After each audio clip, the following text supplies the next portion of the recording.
Well, Orzhal is currently standing at the top of a roughly 500-foot tall tower, give or take. Looking over the edge, you see down to the bottom of a canyon that is, again, 500 feet or so below you. Look, you see just fog and clouds as you look over the edge. You cannot see the ground. From your perspective at the top of the tower, looking off to the west, you see the ledge, the hill, cliffside that you guys approach from. The bridge is directly below you where you're standing that you cross to enter the tower. Looking to the north, you see as the vale stretches forward and then eventually levels out into the plains. The south, it recedes into the hills.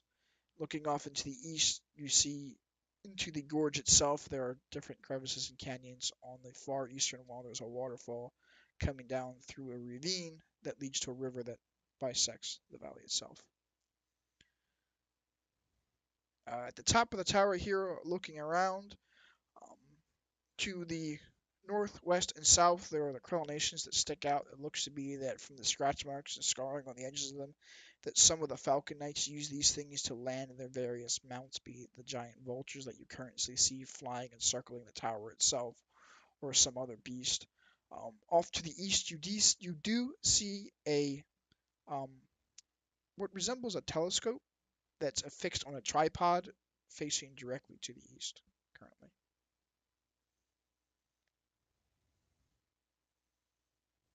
Yeah, if you want to go take a look at it.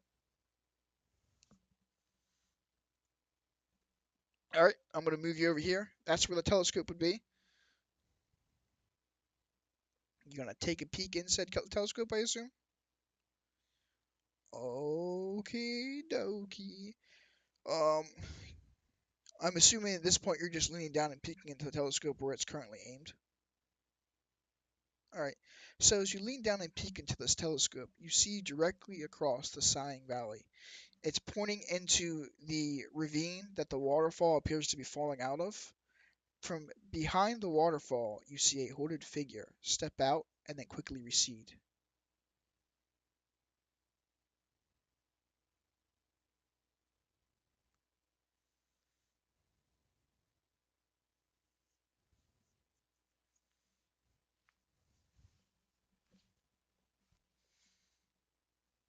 This telescope is, I mean, it's akin to like an astronomical telescope that you would use to see the stars. They have it aimed off to the east, directly into a valley that's winding into the cliffside.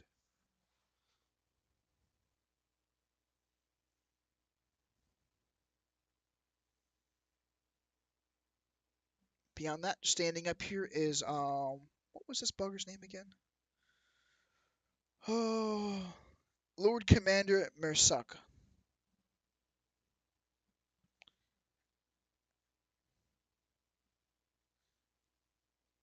Well, at this time, due to you guys are going around, we're kind of going back in time because he disconnected a little bit. At this juncture, we are going to say that you would have seen him step down the tower and he returns 10, 15 minutes later in his evening attire as he has previously invited you all to stay for an evening's feast to celebrate their 10th year.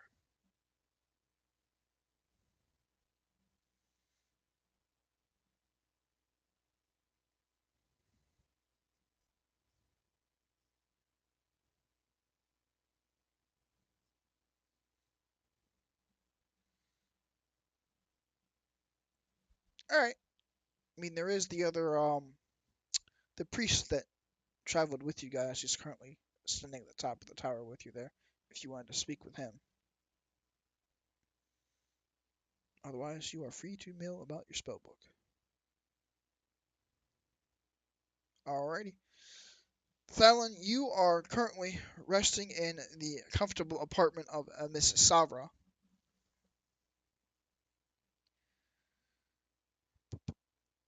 Oh, a joy. Hooray for Savra!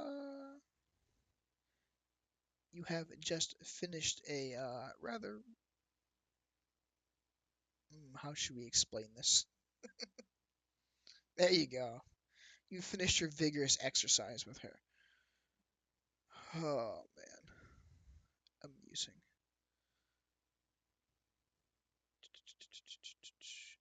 had made notes here for this, and now I just got to figure out where I put the notes at.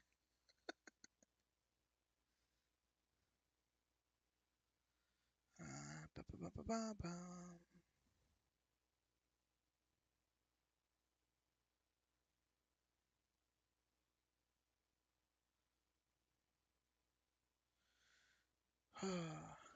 Well, you are currently resting in bed with Miss Salva. Is there anything you wish to speak with her about?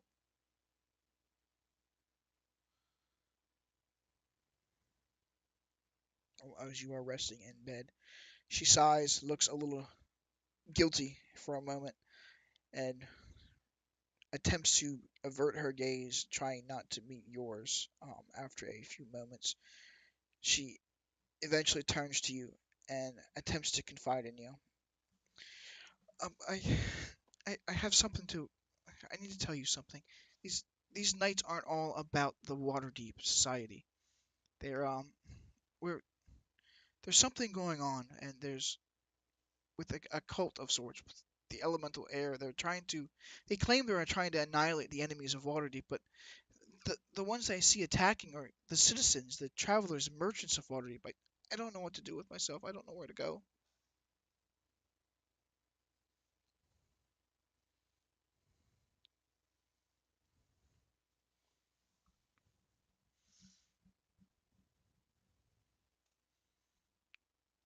Did did they have any sort of unique emblem or symbol on them?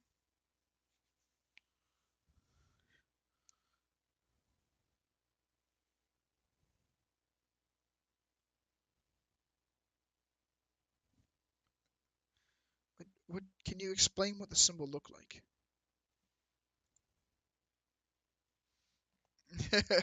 I'm gonna give me 1 minute. I'm gonna pull it up for you here just to show it to you. Just gotta remember where the hell I put it at. This is what we'll do. I'm gonna shrink it down and I'll put it in the room right there for you.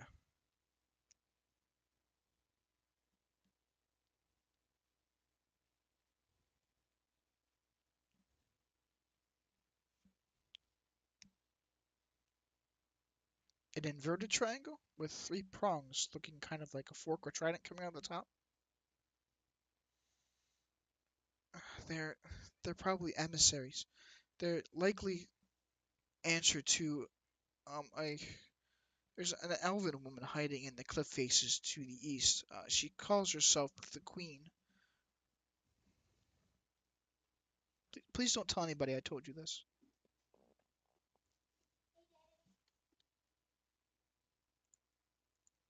Hmm. Okay, go ahead. You're heading into the caves? I, I feel like if I left now, it would just alert somebody else to something. Your arrival was rather abrupt, and well, I don't know. He's planning something. I can tell.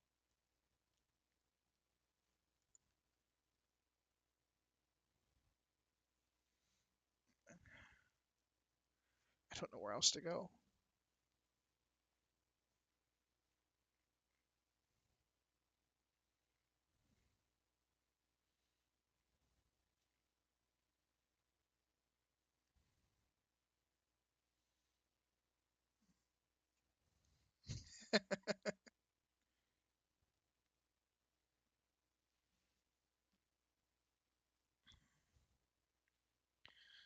Uh, if you wanted to come with you, yeah, you're gonna have to roll persuasion. It's, no,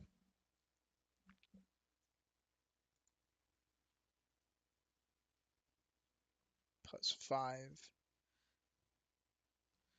No, she seems very conflicted.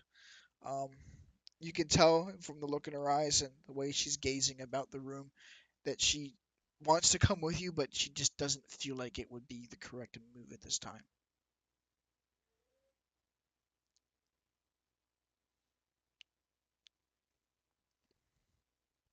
She nods. So thank you. Maybe maybe if things seem safer around here, or something happens. I don't know. Right now, I feel like it's better if I just stay here.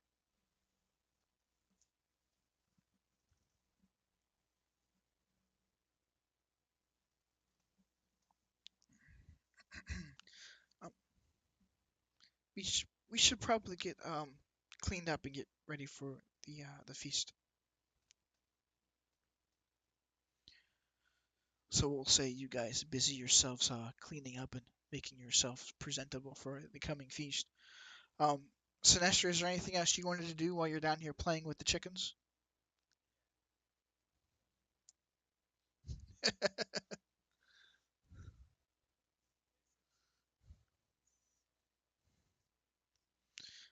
Yeah, yeah, I'll move you down. So as you make your way down the steps to the bottom level of the tower, you find yourself sitting in what looks to be a rookery of sorts. It's a circular landing surrounded by various circle shafts that are the spiral staircase. The landing is piled high with supplies, bales of straw, and radiating from the landing are the 12 stalls, which are filled with straw-covered floors. Various harnesses, riding crops, and saddles hang along the walls and among hooks and such outside of each of the stalls. There is a swinging wooden doors that cap either end of each stall. One is leading from the tower to the outside of the tower in the open air.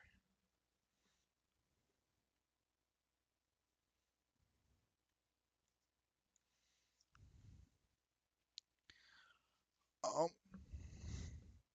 there appears to be a one of the Feathergirl Knights. He's milling about. Looks like he's attempting to organize the supplies down here in one way or another.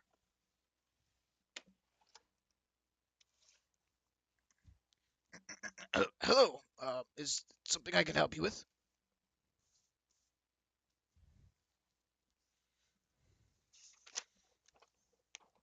This is well, it's I guess you could call it our supply room here. We do have extra goods for sale if you're looking to purchase something.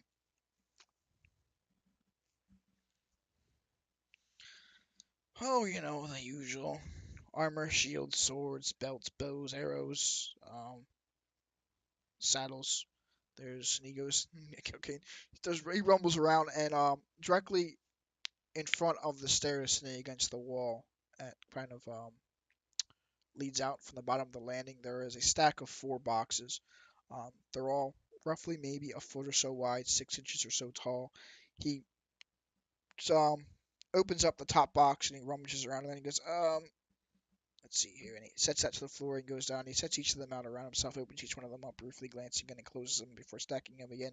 And once again, opening the top box, he goes, it looks like I've got about 3 healing potions and 1 greater healing potion I could spare if you're interested in purchasing those.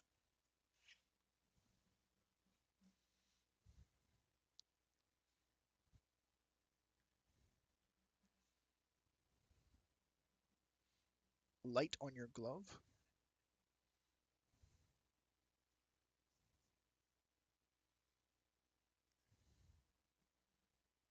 Something of magical nature?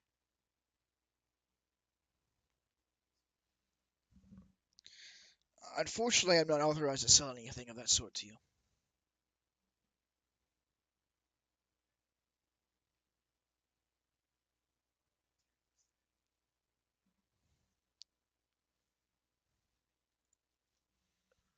If you do favors for the tower here or the Lord Commander, perhaps we can expand our wares available to you.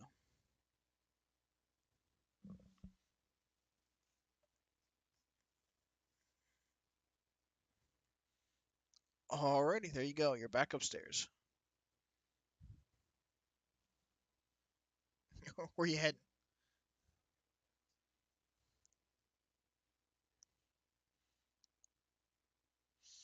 Your carriage is currently just tied to a fence post right outside the bridge. There are a couple of the Feathergale Knights that are standing watch around it.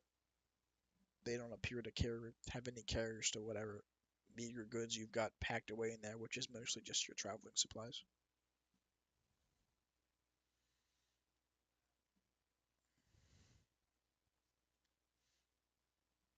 All right.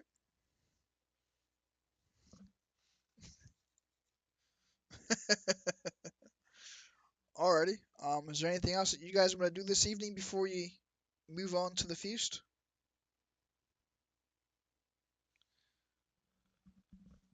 Alrighty. Are all of you going to attend this feast, or is somebody going to attempt to just avoid it altogether?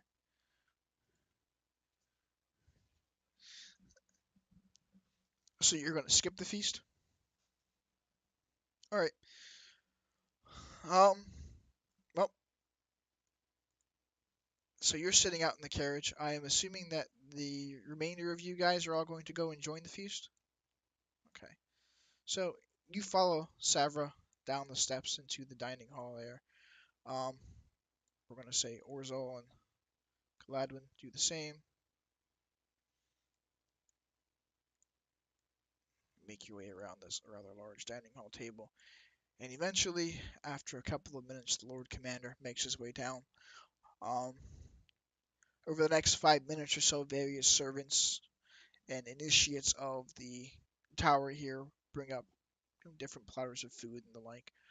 Um, this is just, it's a large great hall that spans roughly half the diameter of this tower on this level, between the over large windows and tapestries depicting scenes of gallant knights on flying hippogriffs fighting dragons, jousting with one another among the clouds. High on the walls are mounted the heads of griffins, wyverns, owlbears, manticores, and other various beasts. The long curved table here is set for what now is a rather um, generous feast that stretches before you between the tallest twin hearths.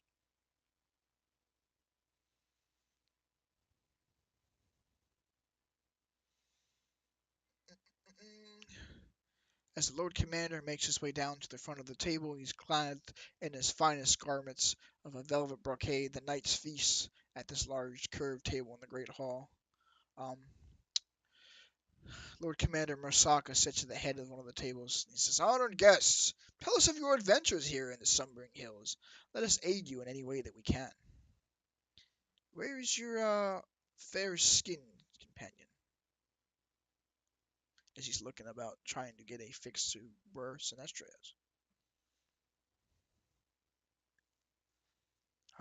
So he's opted not to join us this evening. Very well.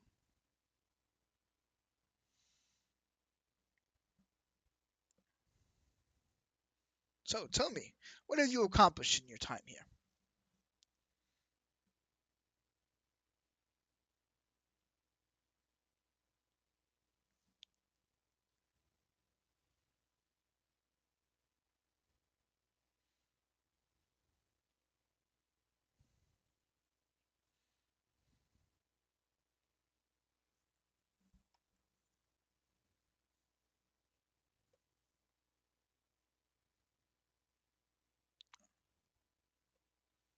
So you fought the dead.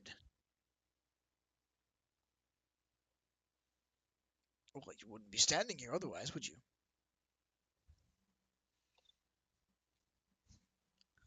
Well, tell me, what are these great battles against the walking dead?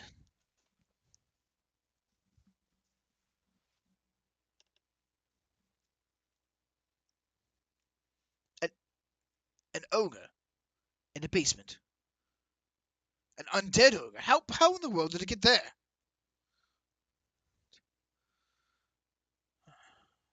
What town was this?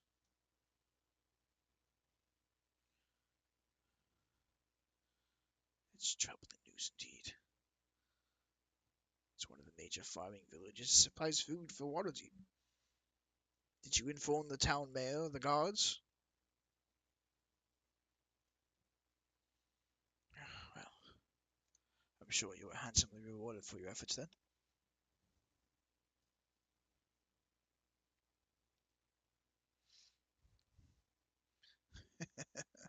Perhaps not handsomely enough then.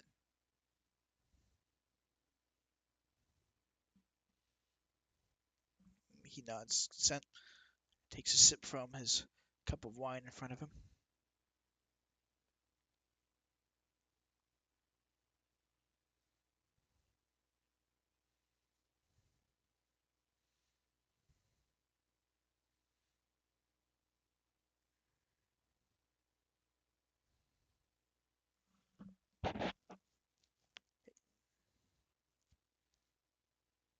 Do you find any clues? Anything that may point toward the source of the problems?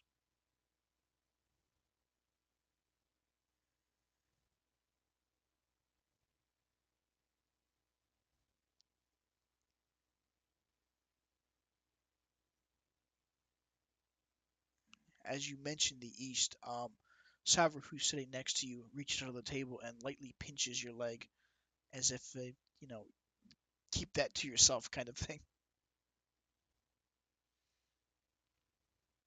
To the east, you say? What makes you think things are coming from the east?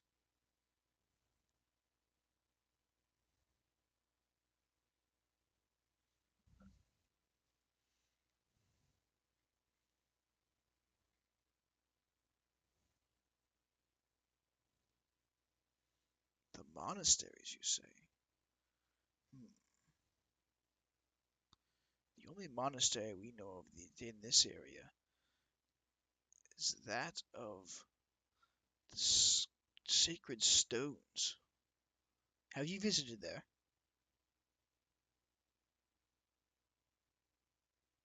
He nods. Be sure you do so. There have been some interesting characters seen there as of late.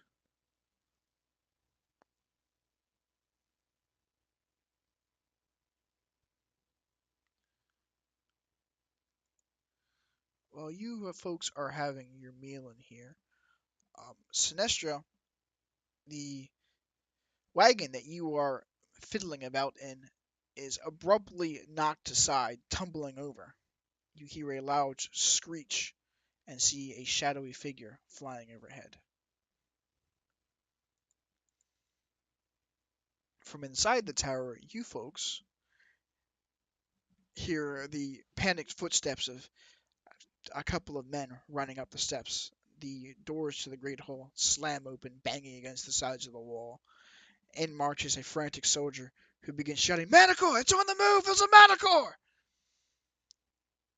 This announcement, the Feathergale Knights all rise as one. The feast before them has been unfinished, and they begin to march toward the stables at the base of the tower. Thurl turns to you. "We should take this opportunity to slay this monster." He removes a ring from his finger. It's a feathered pattern, golden ring set with a few garnets, and holds it aloft. This is a prize for the one who brings me the beast's head." He then turns to those present. "Join us in our hunt here. If you agree to go on this, we can lend you mounts, and again, this is the prize. I can offer you this, and perhaps a little coin in exchange."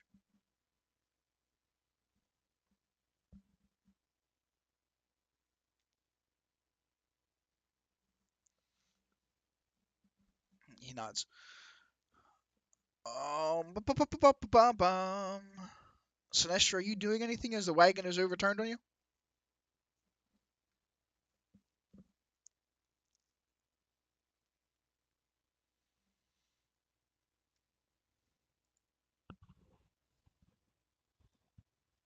Oh, he's on the phone.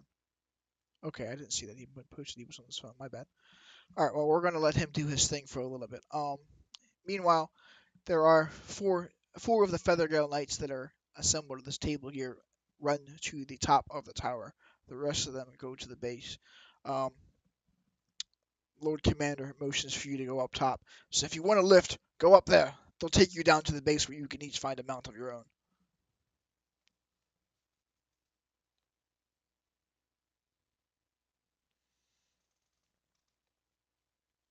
All right, so you guys all rush to the top of the tower. As you reach there are four of the Feathergale Knights assembled in each of the pinnacles, each one of them mounted upon a giant vulture looking back at you expectantly with a hand reached out. Um, Thallan, as you attempt to get up, Savra pulls you aside, holding you in the stairwell, and warns you to be careful and not to trust them. Watch yourself.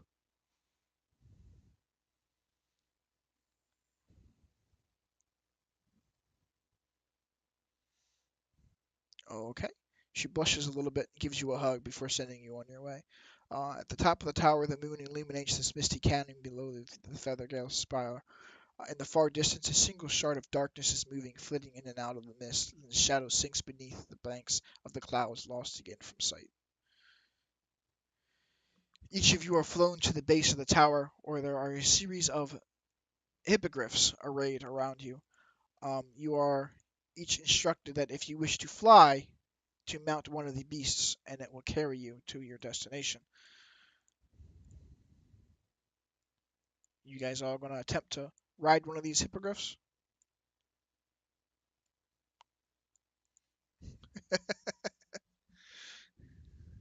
All right, I need you guys to roll an animal handling check. You have advantage on this because the knights are helping you. You can roll again because I gave you advantage, so you can see if you get higher. Nope, 15. All right. Joe with a natural 20. Nice. All right, Thallan, you managed to find your way into the saddle. As you do so, you seem to be rather comfortable with the beast, and it's calm at your touch. It doesn't react or attempt to jump away from you. The knight makes a few adjustments to the saddle and tightens a couple of straps, and then goes over to the barricading door and, after a few minutes, unleashes the four latches on it and sprawls it open before you, opening it to the misty air of the night. You yank on the reins lightly, and the hippogriff, as if understanding what your intent is, leaps off into the clouds flying ahead. Orzhal, you approach the beast, and the knight, who is a couple of steps behind you, is coming up to help what he seems to be a enfeebled old man, and is quite surprised when you just gingerly hop upon the beast and seem to take control of it without any effort whatsoever. Uh, it turns back to you and nuzzles your hand gently as a friendly and welcoming figure as once again in the saddle. The knight is quite a bit surprised and taken back, um, but nonetheless, you see a small faint jealous glare on his face before he goes and again unlatches the doors, allowing you to exit the tower. As for the other ones, does this guy have an animal handling? Welcome back, Mr. Sinestra.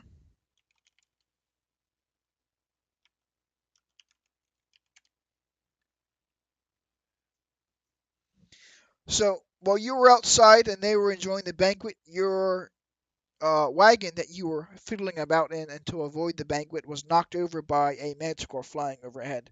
You are currently laying in the side of the wagon, and its toppled belongings of your supplies are strewn about the ground in front of you, all stuck in the canvas of the wagon itself. Thankfully, none of them look to be broken.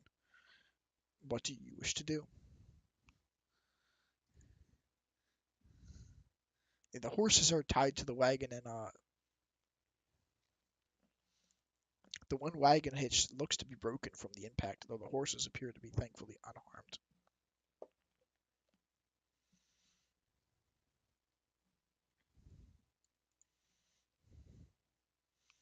All right. So while you were doing that, the guards are frantically running about the tower. You hear them screaming and yelling about a manticore attack, and a manticore has been spotted flying around the valley. I'm assuming you're going into the tower at this point. Well, the two guards that were with the wagon have ran across you into the tower. The tower doors remain open, straight into or the stairwell, as you see the frantic footsteps of several different knights initiates either running up or down the tower.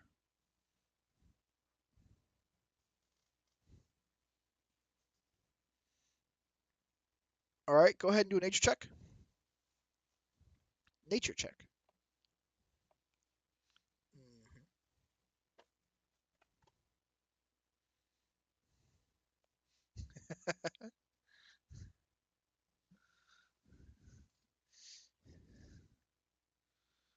You don't have any bonuses to that, it looks like.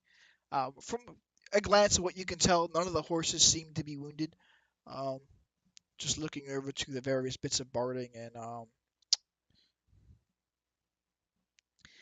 they are scuffing at the ground, trying to just get away from things, but because of the way the broken hitches and harnesses are and the straps around them, they're unable to move.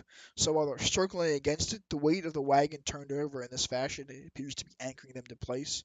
And it occurs to you that it's probably fortuitous this happened, as it probably saved the lives of these horses. It's maybe 5 feet or so in front of you is the straight 400-foot drop to the canyon below.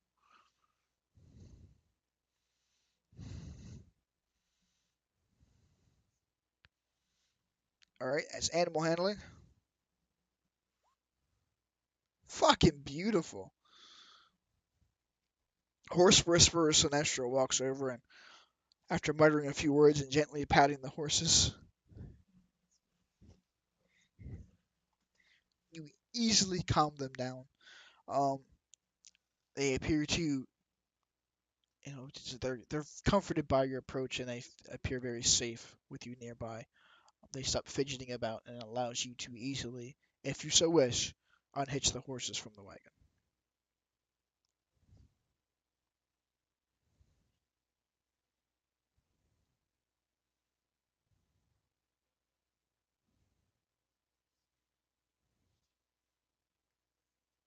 All right, so looking at the various straps and such of the horse, looking at the two of them, the one that was on the left side of the wagon, the various harnesses and hitches and stuff that had tied this horse previously to the wagon are all bent and snarled. A couple of them are broken and tangled among the various fragments of shattered wood of what once had been the bench, front axle, and wheel of the wagon on the left side of it. The one on the right side of the wagon appears to be better off. None of the harnesses or various straps of leather and such have any damage to them. There is a slight wear to them that looks like just the force of the wagon being torn, where it's a little extended and torn quite a bit, but it doesn't look like it would cause any problems to it in the long run. If need be, you feel that you could probably just unbuckle that one and adjust it a little bit to one side or the other and just punch a new hole and it will be just fine.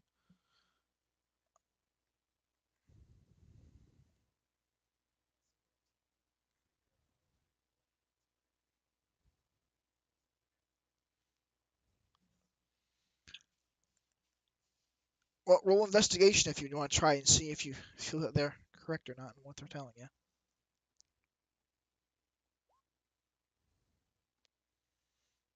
You don't know. From what you can tell of the large scratch marks that are in a set of what looks like three claws. If you think like Jurassic Park and the raptors scratching at the steel walls, it kind of looks like that. Um, just raking the side of the wagon on the side that's facing up now, which is the right side of the wagon. The one wagon wheel on the front side on the right side is also damaged. It appears it may have caught a claw or something as the outer iron rim of the wheel is broken open. Um, Aside from that, the canvas on the right side here facing up is torn a little bit.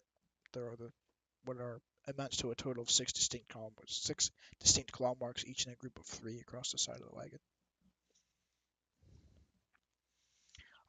Glancing about as you look to the north side of the tower and then back to the south, you see a large blackish figure flitting in and out of the clouds and mists of the canyon valley before disappearing off into the clouds below. While you were doing this, glancing off to the south of the tower, you do see your four traveling companions, each of them astride a hippogriff, flying off south in pursuit of the supposed Manticore. You just gonna hang out here while I do this?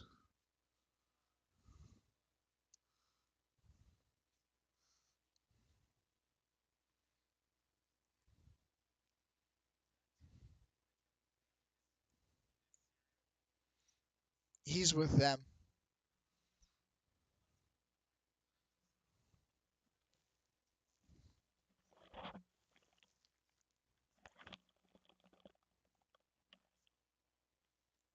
All right, so you make your way into the tower, following going down the steps down to where you were previously at in the stables. While you were down there, the man that was messing around with the goods down here appears to be busy in one of the stables off to the side, where you assume your traveling companions had previously been with these various mounts going off into the night sky. Speaking of which, Orzhal, you don't see shit out here in the pitch dark. You are, thankfully, due to the amazing roll you did, your natural 20 there, the Griffin has fallen in line behind Thallan, following him. You do see the faint shimmer of the armor and his shield on his back as the his hippogriff is flying away. You catch glimpses of it here and there from the moonlit as it comes in and out of the mists. But otherwise, you don't see shit.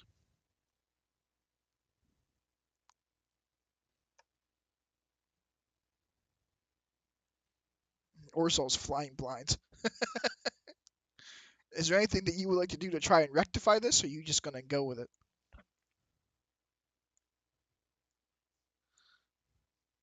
Alright, so you cast your light spell on the end of your staff, which allows you to illuminate 30 feet around you. I'm going to put a torch on you to give you light.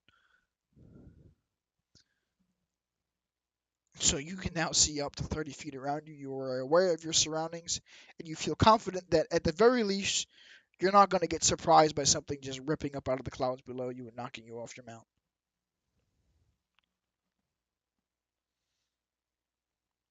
Sinestra, you hear the knight that was down here previously in this hall, or dealing with these goods, is, like I said, fiddling around with one of the various stables off to the side. Um, it's up to you what you decide you want to do here.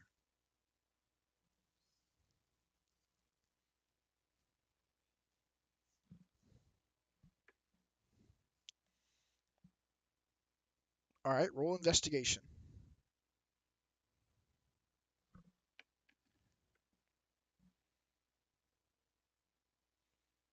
Oh, you wanted to sneak first. You should roll stealth before you do investigation. My bad. Go ahead and do that now. Yeah, roll stealth first. All right, you feel fairly confident that he's not gonna notice you. From what you hear, he's appears to be wrestling with one of the harnesses in the room behind or on the opposite side of the stairwell.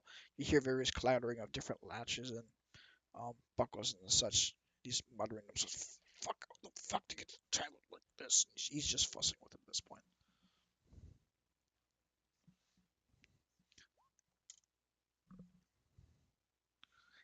You rummage about, and all you find are there are 5 quivers that have roughly between 17 and 20 arrows between each. There are 4 bows leaning against the wall. Hanging on the one wall, there are 3 hand axes, 4 swords. Piled up in one of the corners and boxes, there are 4 suits of leather armor. There are 2 sets of scale mail armor and 5 shields. And again, the various boxes that had the healing potions in it.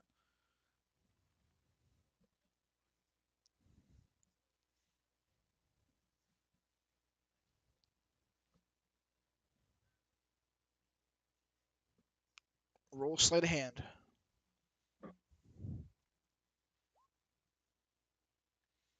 All right, as you deftly pick up the 3 healing potions and a single greater healing potion, the guard comes around the corner and it appears to him that you are just coming down the steps. And he says, "Oh, good, you're here. Your companions just left. They're chasing after the man to go into the canyon. Are you going to join them?" Perfect. We're out of hippogriffs. I do have 2 giant vultures here if you'd like to fly in one of those.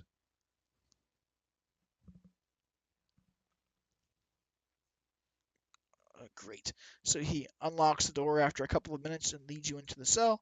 And there is, sitting here with wings folded, pecking at the hay and straw on there. You hear a squeak, squeak, squeak, and something scurrying around about it. It appears to be paying you no heed at this point in time.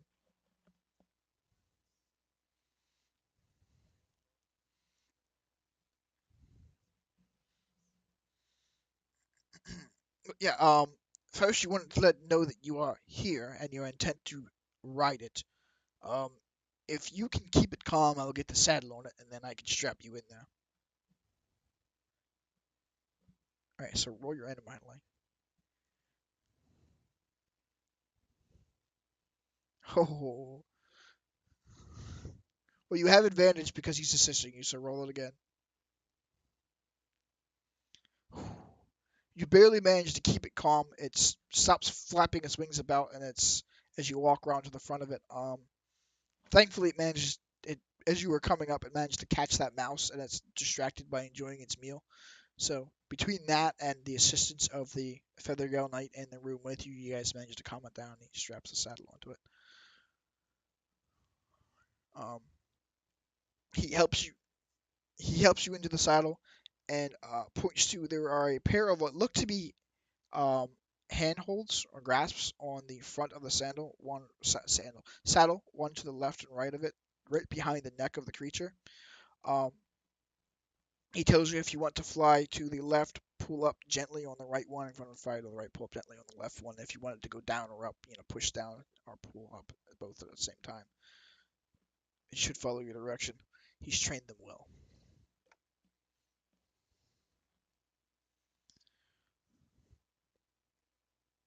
He goes about unlocking the 4 lock bars that are holding these large wooden iron-bound doors to the outside of the tower open. After what appears to be an eternity, it's roughly 2 or 3 minutes. The doors finally open, and the bird, without hesitation, just flaps off and goes without being a word. Happy to be out of that tiny little cell. As for the rest of you, you are roughly 120 feet or so ahead of Sinestra, who's playing catch up at this point in time. Um, for those of you with dark vision, your vision is limited to roughly 100 feet or so in front of or below you in this canyon due to the fog and various tidbits of light and moonlight that come through in the night sky. Um, Orzhal, your vision is limited to about 50 feet or so with your light spell. Those of you that want to attempt to find this manticore, I need you to roll a perception check.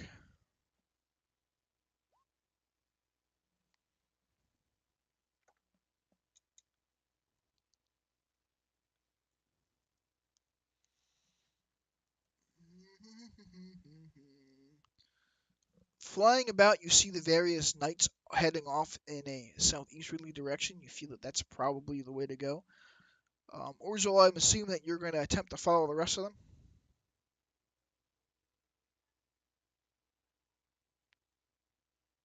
All right. So you guys go about here.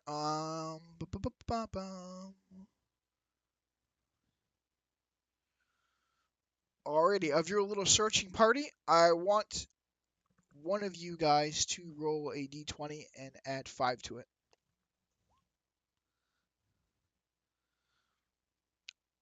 Alrighty, well, you guys, flying through there, following Thallan's lead, you see yourselves in front of you, about 80 feet or so, the manticore flying about. You have managed to get the drop on this thing ahead of the various knights. What do you want to do?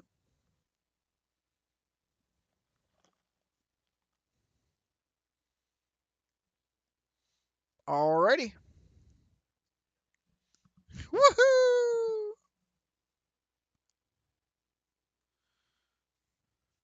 Alrighty. Well, the manticore's in front of you. I need everybody to roll initiative. Yeah, you'll be able to get him up to him. Damn, Thallan with a 20.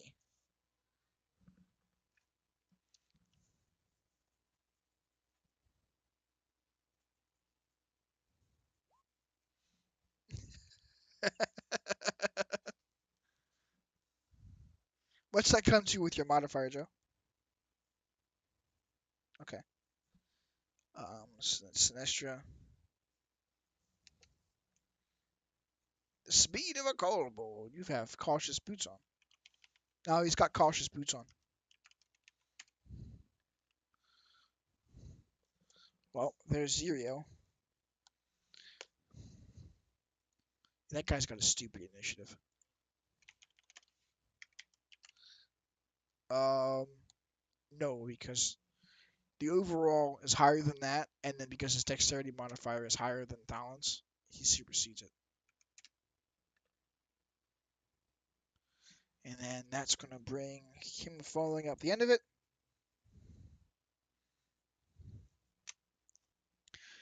Zero comes flying up beside you, turns to you with a grin, and says, 10 gold to the one that brings this bitch down. And draws upon the power of his bracers and pulling out the bow of air, straddling it in front of him, and lets loose a shaft of lightning. He doesn't know that. Only you know that. What's the roll for his bow? Oh man, I believe this thing is some stupid number. Go dexterity. He lets loose an arrow and it shrieks off into the night to the left of the manticore, missing it as it barely dodges off behind him. Thallan, it's your turn.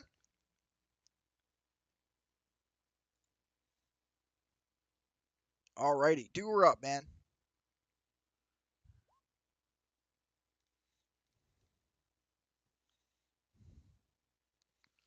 You cast your spell, and it's seeing the divine light coming from your hand. It's a beacon in this dark night. It easily just dodges to the side of it, avoiding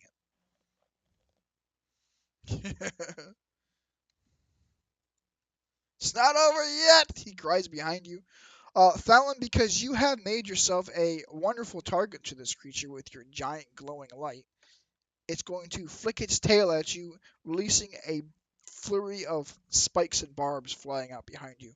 Thankfully, your hippogriff, you assume, has probably seen battle with these things before from the various scars and the like the front of the beast.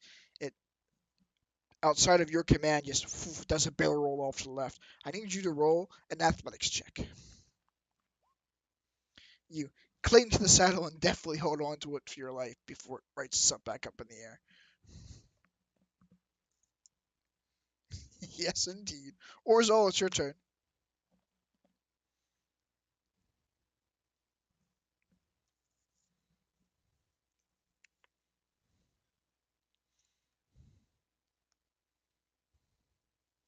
You hop off your hippogriff, you're going to fall to the ground. You are flying 200 feet in the air above the canyon floor. In front of you, about 60 feet at this point, is a manticore. It just shot a barrage of tail spikes at Thallan.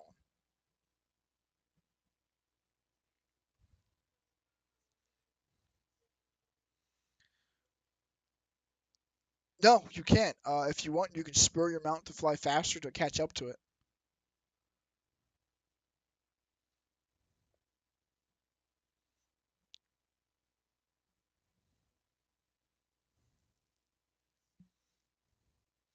I mean, you saw Thallan shoot a giant golden ball of energy in front of you. Um, and the arrow of Xerio's bow would have lit up the sky for a brief moment, allowing you to catch a glimpse of where it is ahead of you.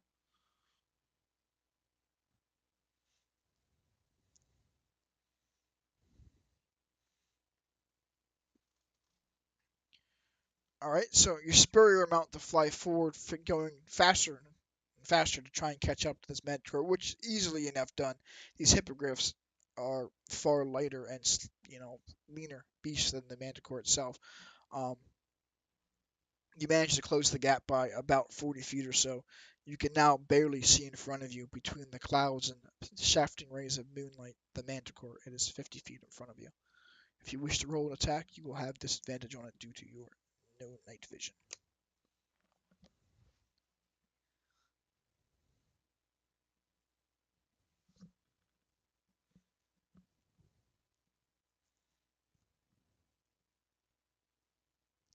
Nope. Right now, you're in the air.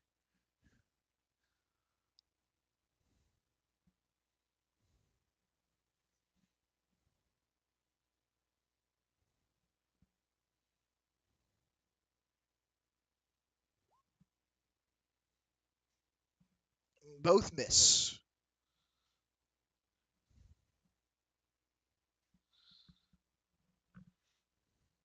Yeah, your four would have been the roll that you go with. Even if you add your spell attack modifier to it, you're not gonna hit the creature's AC. Alrighty. Let's see. That brings us to Sinestra. You are flying rapidly on your vulture. Your giant vulture appears to fly at a speed faster than these hippogriffs. You manage to close the distance. You are now roughly 20 feet or so behind Zirio, Thalon, and Cloudwind, which are still the three of them grouped up. Orzhal, from what you can tell, appears to be 40 feet or so ahead of them.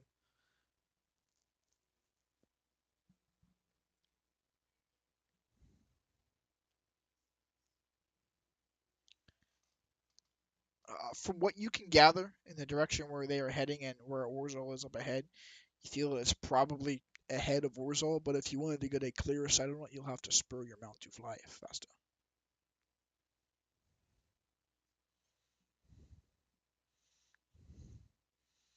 All right, roll attack at disadvantage.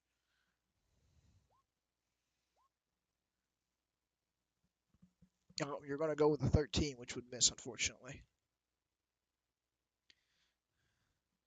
However, no, it would hit him. It would miss him too with that roll. So we're not even going to try and roll that.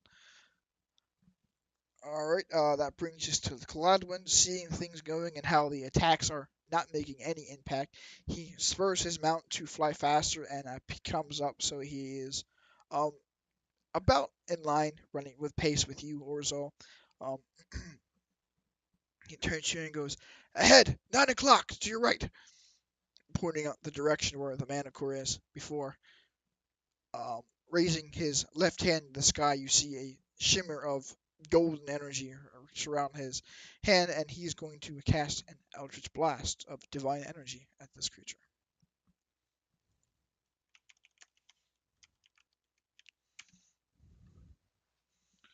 And that's going to hit.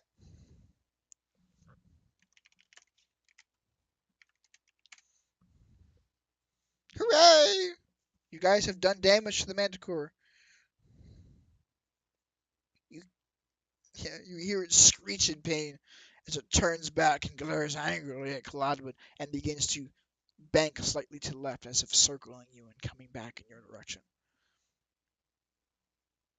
Let's see, we're going to back to the top of the turn, so back to Zirio's turn. He's going to roll his attack, spurring his mount to fly forward to attempt to catch up. And he misses. Thallan, your turn.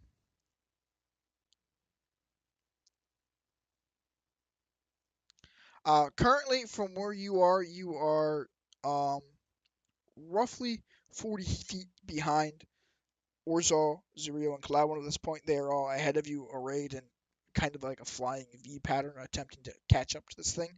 It is about 80 feet to your left-ish. It's just attempting to bank around to get a view to basically like do a drive-by at you.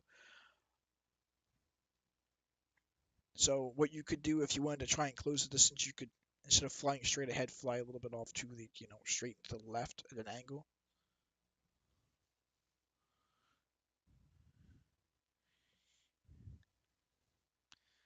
All right, so we'll say that you can easily close the distance to cover that range between the two of them.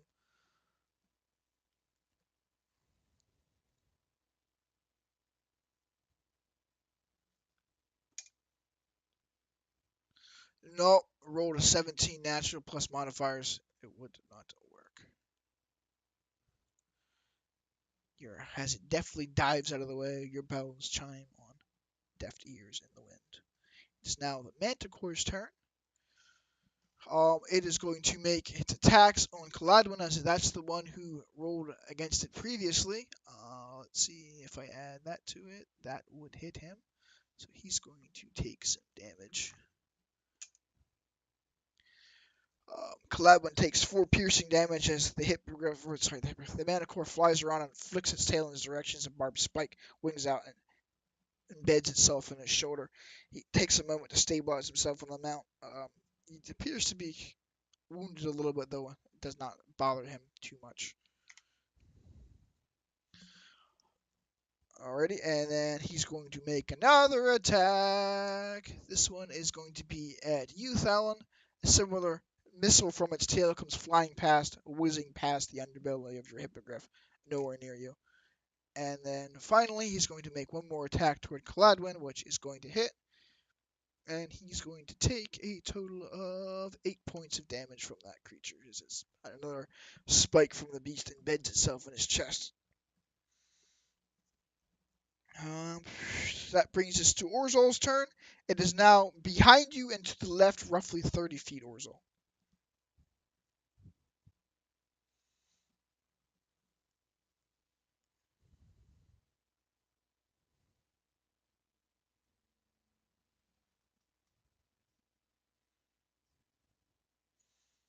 You're going to cast light on his face.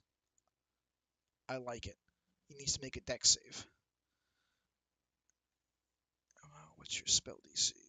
15? He rolled a natural 1. Light illuminates his face. You hear it squawk in alarm as it frantically tries to paw at his face and loses momentum and begins to plummet to the air, falling roughly 80 feet before it catches itself. That'll be your turn. Are you going to attempt to close the distance more, or are you just going to stay where you're at? Alright, well, it's now a bright beacon. You can easily see where it is. Sinestra, it's your turn. To the left of you, about 80 feet or so below you, maybe a total of 90 feet or so in distance, you see the manticore, its face alight as bright as day.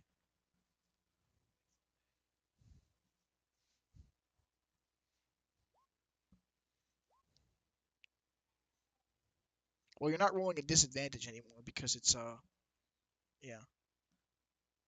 So you would go with your initial roll there, which would miss. Yeah, that would miss. That brings us to Kaladsman's turn, who, not feeling too kind about being speared a couple of times by this thing, is going to heal himself using 2 of his healing light abilities. So I'm going to roll 2d6 to heal him.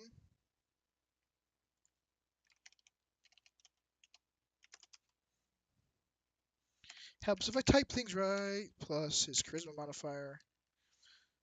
He's going to regain 11 points of health, and that will be his turn. Top of the round brings us back to Zirio, who again raises his bow, turning down to the now shining beacon. He turns and says, "Thanks for the light!" and lets loose the arrow.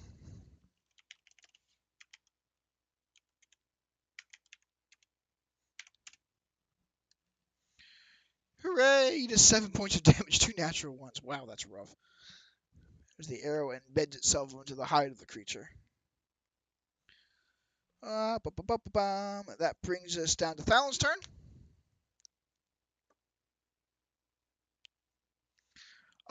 It is flying toward you, roughly 20 feet from you at this point. It is coming up from below you. If you want to fly down and swing at it, yeah, by all means, go for it.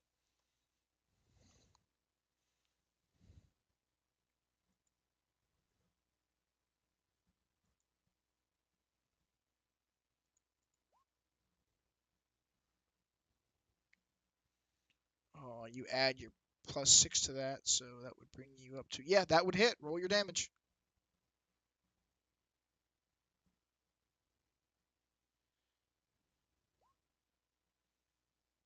Nice.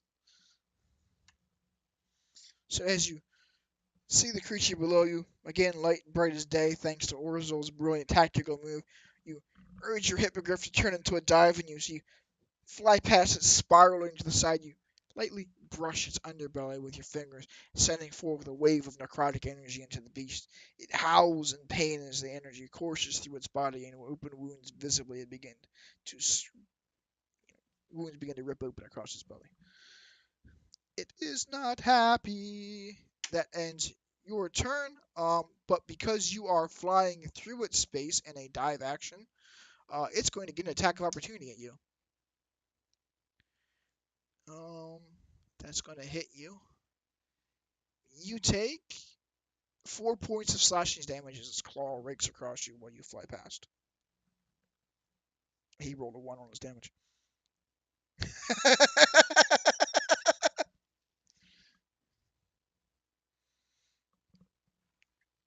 All right. Let's see. That brings us to Orzhal's turn.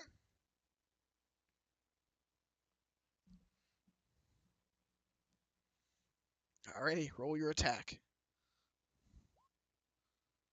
Plus, what's your modifiers for it?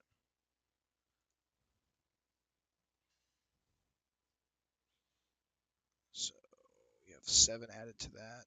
Nope, that's going to miss, unfortunately. You cast your firebolt, and Thallan's brave dive move to cast his inflict wounds on it causes the creature to wince and flap to attempt to avoid him raking out. As it does so, it dodges out of the space where you're previously aiming for. Your firebolt scorches between the two of them, pocking into the ground below. Um, as your firebolt goes whizzing past, the 4 Falcon Knights who had left the tower with you are now.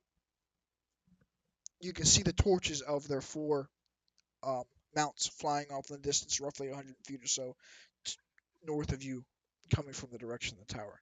You hear muffled shouts of, "They're over there! No, this way! Over here! They found it!" They are making their way toward you.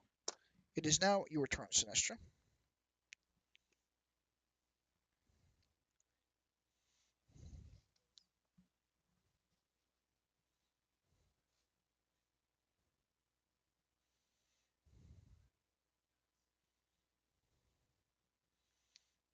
Alright, so you fly in close, you're 30 feet away from it, you're casting your Witch Bolt.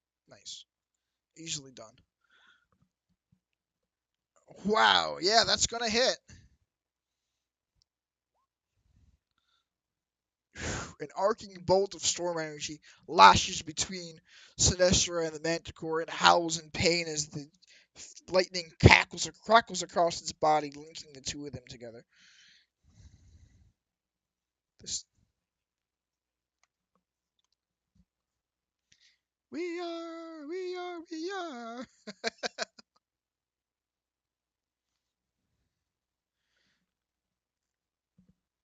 And Kaladbin, seeing your move, grins and says, "Good idea!" and comes riding down next to you. As he does, his trails his right hand behind him. Shadows begin to form in it, and as he comes by you, a blade of shadow in his hand swings at the Manticore.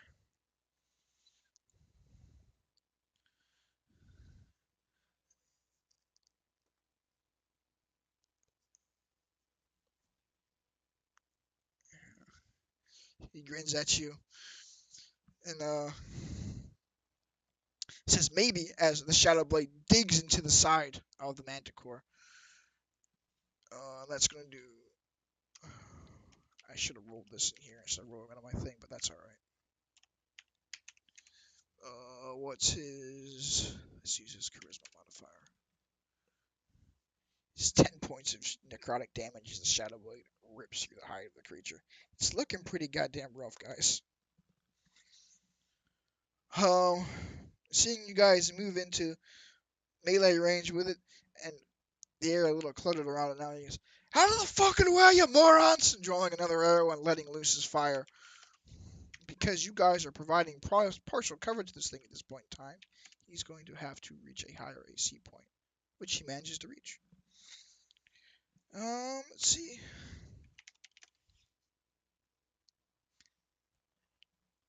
Well, the thing's AC is 14. He had to roll at least a 17 to hit it.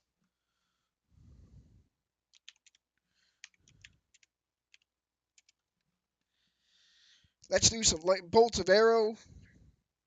Yeah, lightning arrow, whatever the hell the word is, into the side of the Manticore. It stiffens and begins to let loose a howl of pain before it turns into a smoking gasp and slams into the canyon below.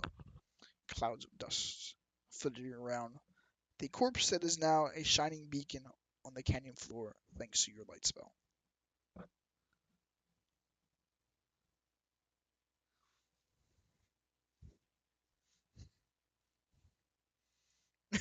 So you just flying down, letting the witch bolt do its full cast time on it.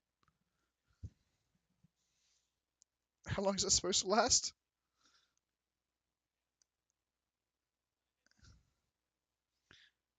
That's no, up to 1 minute. So it's 10 rounds of combat it would last.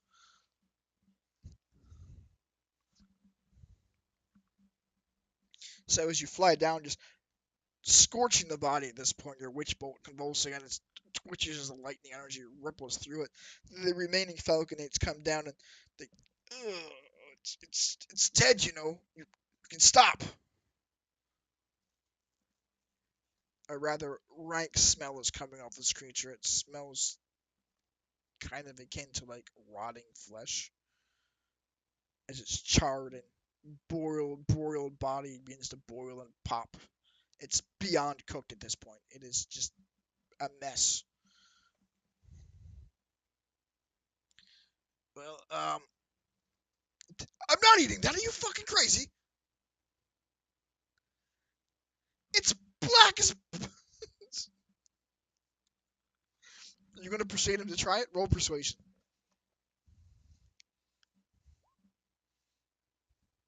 Why don't you eat it first? Sleight of hand check. Yeah, no. So, who's the chicken now?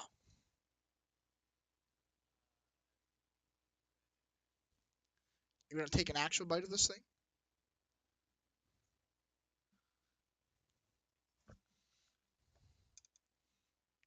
Roll a Constitution save.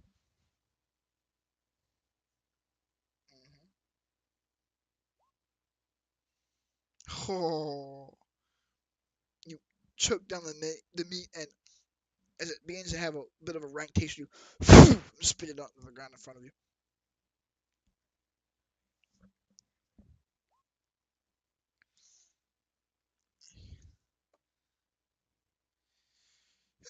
He looks to the three remaining Falcon Gale Knights surrounding you now, and for support, and the three of them kind of. You said you would if he ate it. He reluctantly takes a bite of the meat. Um, and unlike you, he's not smart enough to spit it out. So you see him wince in pain, vomit up a bit. He takes 2 points of poison damage.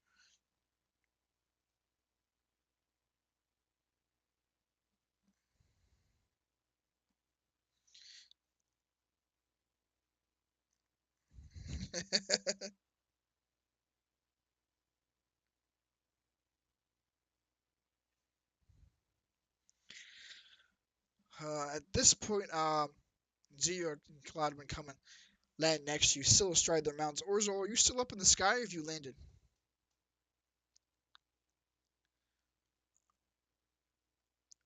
Alright, so you guys come and land next to Sinestra, who has just finished thoroughly electrocuting and charring this thing and convincing one of the Falcon Gale Knights to attempt to try this and watching him vomit all over the ground.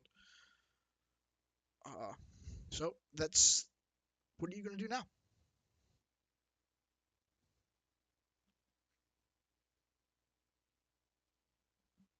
The guy still heaving.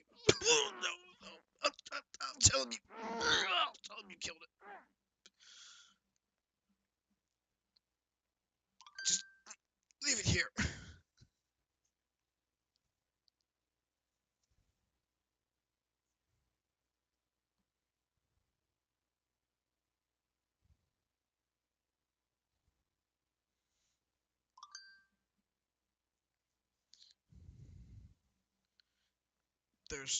There was a whole feast that we were about to eat here before this chucklehead here came and yelled at us. Why don't you stay here and enjoy your feast? The Xeria suggests to him. He,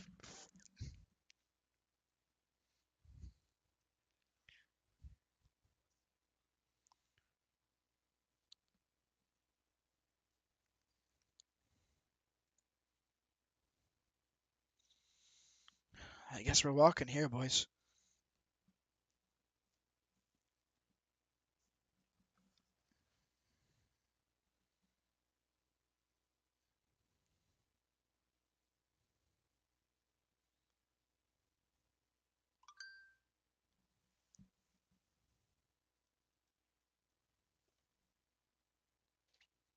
The four remaining knights have all saddled back up to the horse. They help the one who has been furiously vomiting and now is covered his saddle with vomit up onto his saddle. They appear to be flanking him and just slowly taking him back to the tower. The fourth one, who is riding trail behind them and just basically keeping watch. They're off ahead of you. You guys wait 2 or 3 minutes. You can no longer see them. They're just gone in the clouds.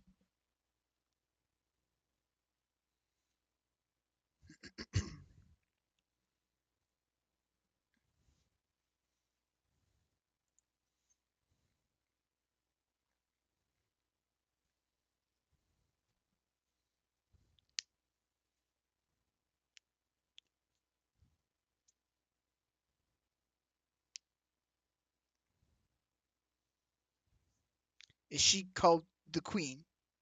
Zero asks you.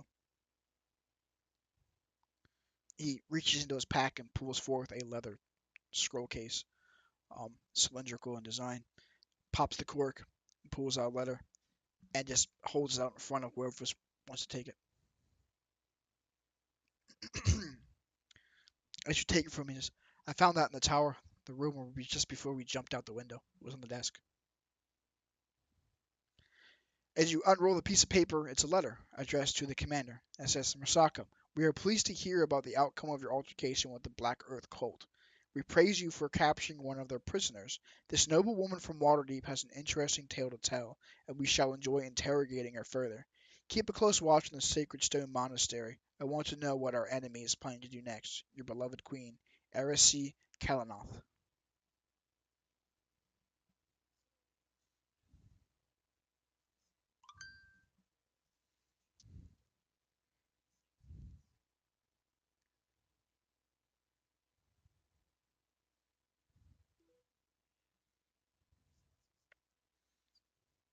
Who's in the commander's room? I also found this, and he pulls out a scroll and hands it to you, Orzhal. That might be of use to you, old one. As you unroll it, it's a spell scroll. If you want to see what it is, roll an arcane check.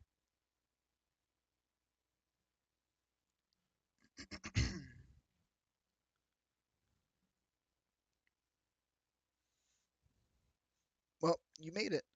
This is a scroll of skywrite. If you so wish, when you cast a spell, you can cause the 10 words to form in some part of the sky that you can see. The words appear to be made of clouds, and they remain in place for the spell's duration, which is roughly an hour. After that, the words will dissipate and the spell ends. A strong wind will disperse the clouds and end the spell early, though. So if you want, you can add that to your spell book, or whatever the hell you want to do with it. It's a wizard spell scroll. Well, if you use it as a scroll, yeah, it'll use it. If you write it to your spell book, you'll consume the scroll, but then at any point in the future when you want to do it, you can prepare that spell.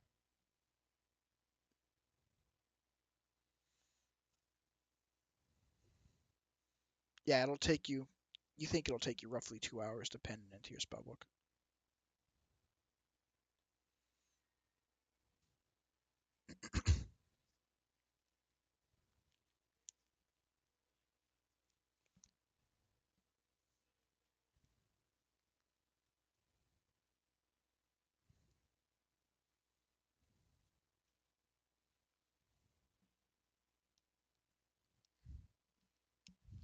Cat wants to play too.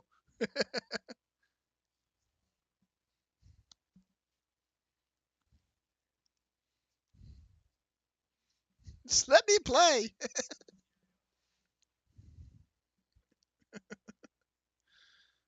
He looks in his belt pocket, and the cat that he has with him is sound asleep.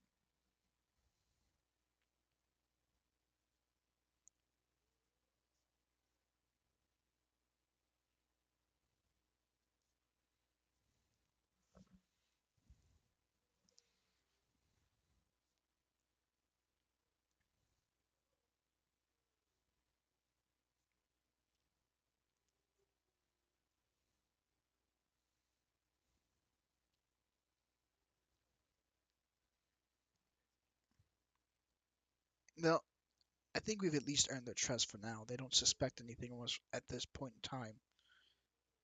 And I feel that we probably could take a night rest here, leave early in the morning before they awake.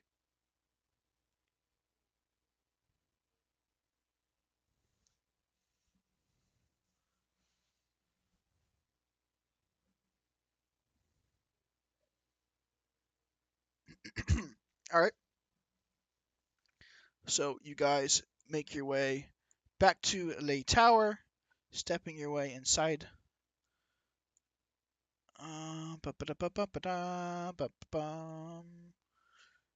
The Falcon Knights all welcome you back upon your return. Um, as you step in The commander of the tower is there to greet you and congratulate you on your victory. Oh, here, let me pull you out. There you go.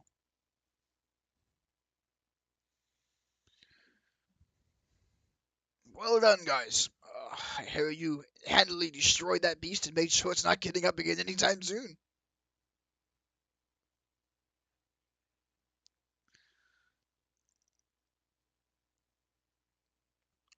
So that's what happened to Phil. Oh, dumb bastard probably deserves it.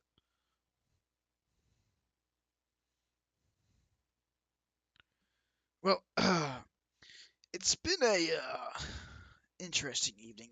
If you would like, there's a set of rooms up here on the first floor. We usually have it reserved for the initiates, but I'll tell them to sleep on the floor somewhere else. You guys can take the bunks for the night.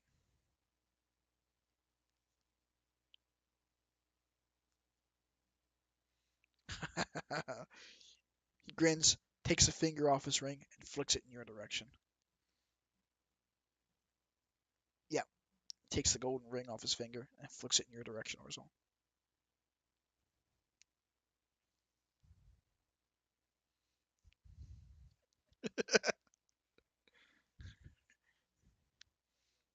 All right, roll your dexterity check, Orzhal.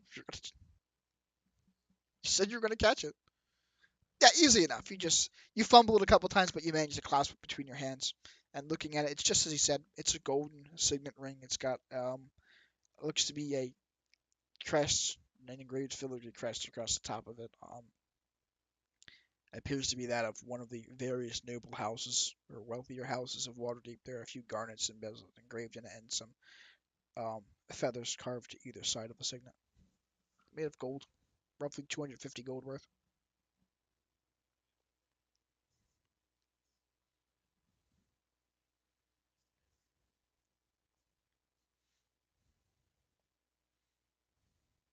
Roll a history check. Roll a history check. Orzhal and Thallan, you're from this region. If you want to roll history, you can do the same.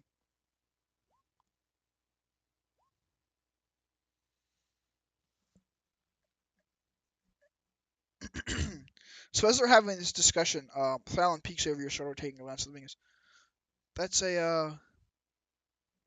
it's a signet of one of the trade houses that runs the docks in the north, or runs from the docks of the northward in Waterdeep.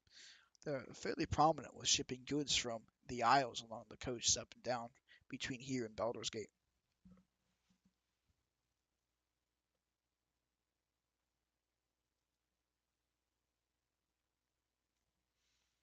Um, from what you know of the shipping routes, they would go from they stick fairly close to the shore, so they would go from Waterdeep down south to the major shipwrights isles, and then travel the coast up north, stopping between Baldur's Gate and then eventually going up to Neverwinter before coming back down the shore again.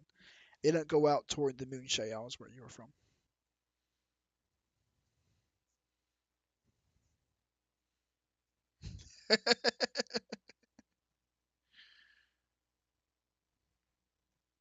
Fallon, you think that should you want to hold on to this, you might be able to use it to gain entrance into maybe the one of the various warehouses or establishments in the northern wards at Waterdeep.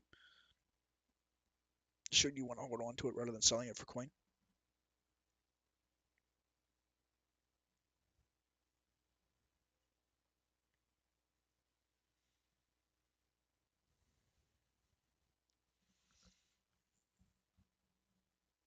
Well, if you want to eat, there's the feast upstairs. I'll move your asses up there.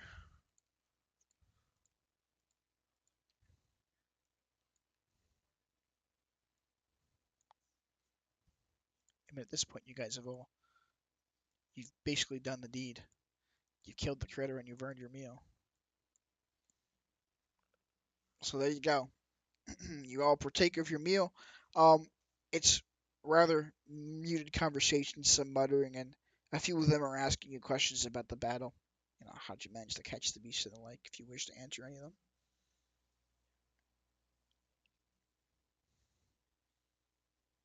Use lightning to catch it. How?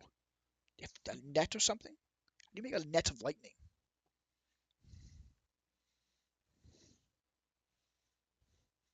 What are you going to cast the witch bolt on? I'll say it's easy enough for you to manifest a little bit of your Eldritch energy to appear to look like the witch bolt without actually casting the spell. Alright. So you just arc a little bit of Eldritch lightning between your fingers. They all, scoot back in the chairs. There's a bit of scuffling of the wood against the stone marble floors. Surprised by the, random bout of magic in the chamber over dinner.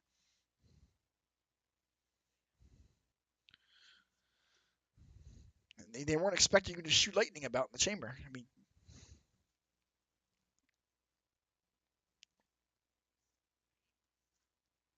let's keep that for outside. The commander says to you.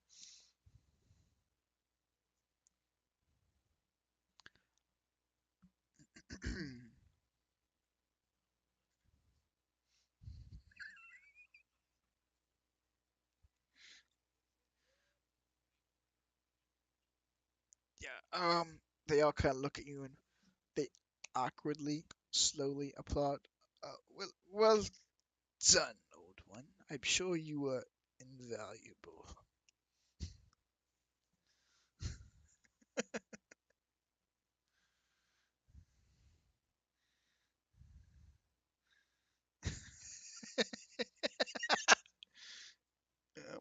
You do see in the corner of the room, his head hanging out the window, still driving films.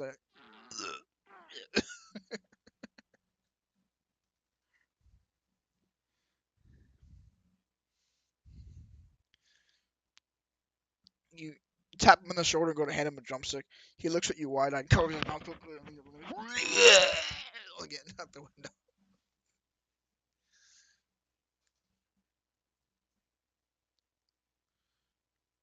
Yeah, he looks at the drumstick and looks at you. For him to eat it, you're gonna have to roll a persuasion check.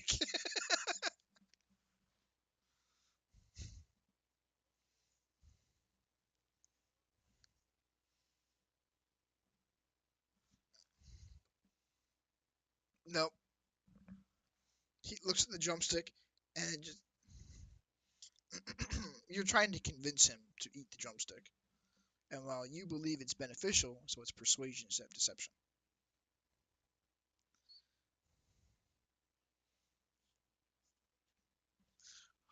He turns and throws a drumstick at you. It scatters and rolls across the floor, wrestling next to your boot. I'm not going to accept the thing you tell me to.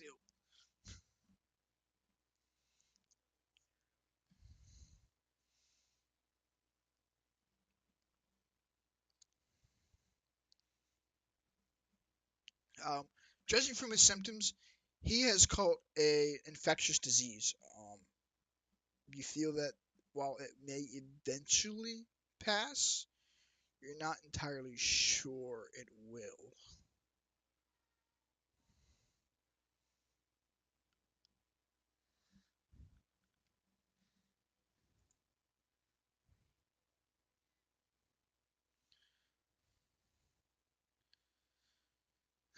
Sighing, Caladon lifts his staff to the air.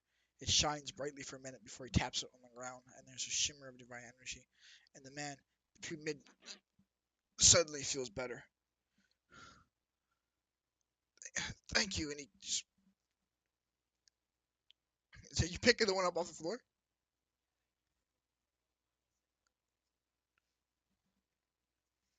He picks the chopstick up, looks at you, and looks to the commander.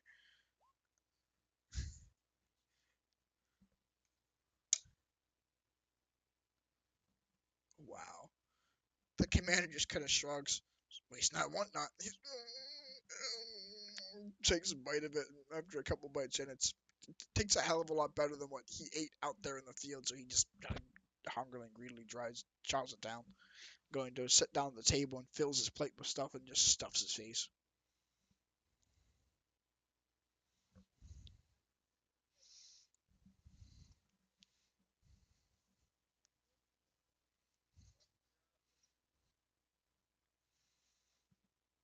Oh man.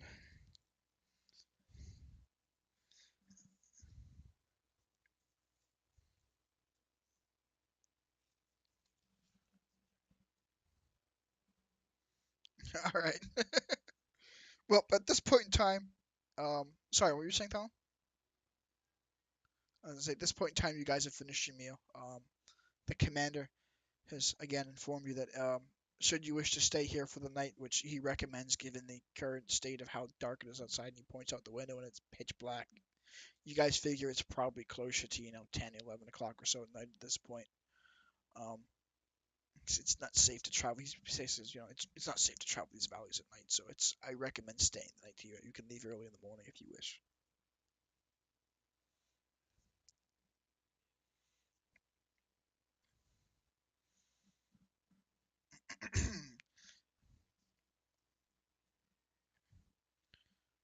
It's too dark to look at it now. I can send the stable keep to look at it in the morning if you'd like. He nods. Very well. I am going to get some sleep. And he heads up the steps, out of sight.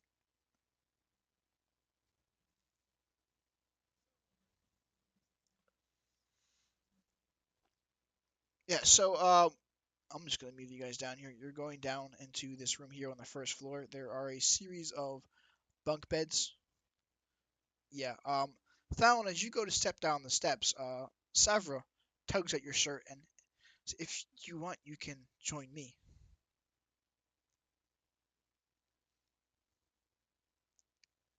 All right. So Thallan and Savra are going to go up to her room. All right. So you take the bunk by the door. Kaladin goes and just rests at one of the bunks where there's nobody there. Currently, you guys are the only ones in this room at this point in time. So you guys gonna call it a night at this point?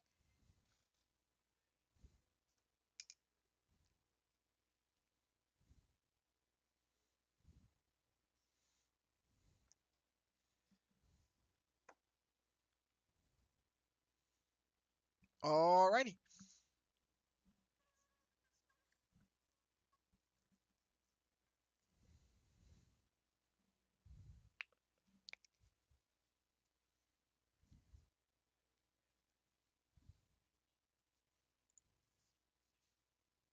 When you guys have your discussion, Zero walks over and just snuffs up the torch. Says, I agree. We should just get some sleep.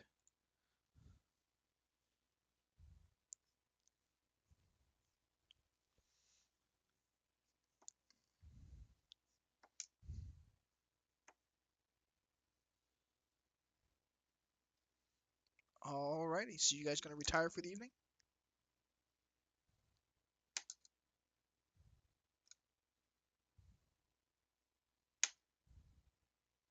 All right.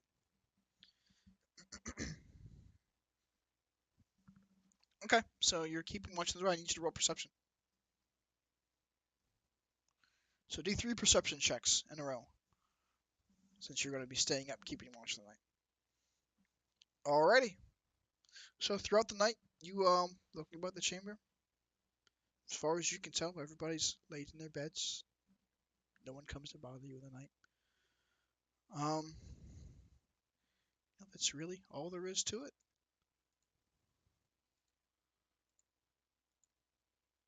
Any of you guys want to do anything while you're going to bed at night?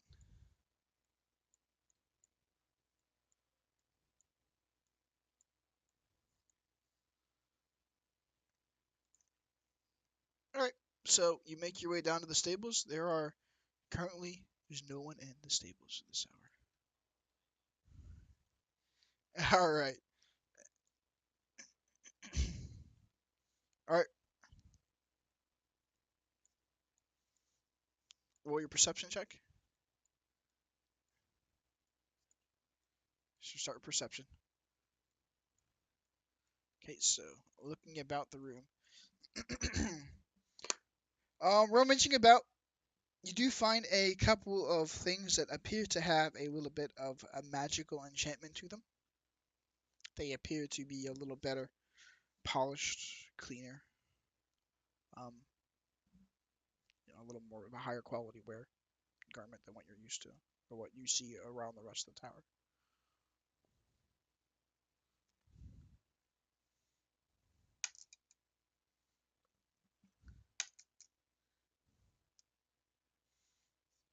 All right, so what you picked up is a javelin and a set of leather armor. Excuse me, leather armor. There are still those 3 boxes there that were. All right, so you opened in the other 3 boxes you hadn't looked in before.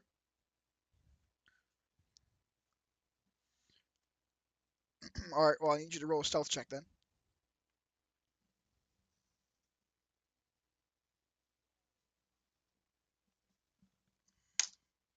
Thankfully, it seems like your rumbling around has not alerted anyone to what you are doing.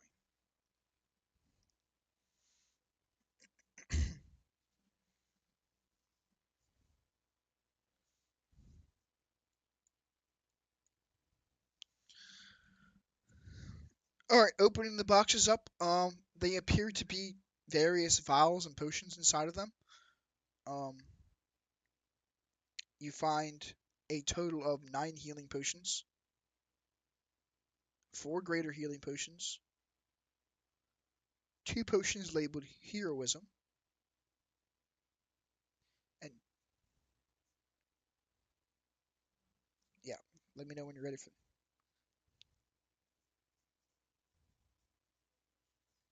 9 of them, 4 greater healing potions, 2 heroism potions. You should be able to do multiple. You want me to add them to you?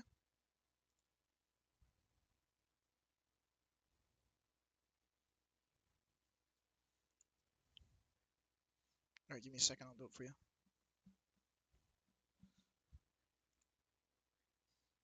Did you add the 1 greater that you got earlier in the day too? So add 1 more of them. So you should have 5 of them on your total.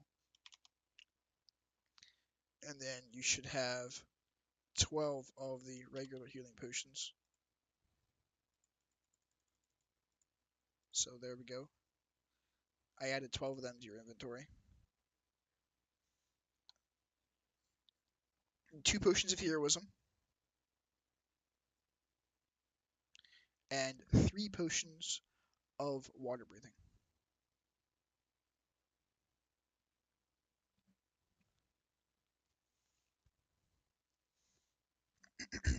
And that's the only thing exciting you find down there. Beyond that, there's a grand total of 7 long swords, 5 shields, 2 sets of splint mail, 4 sets of scale mail. There are 3 more of those wing gear suits that you found in the previous room if you wanted those. Okay, so add that to your inventory.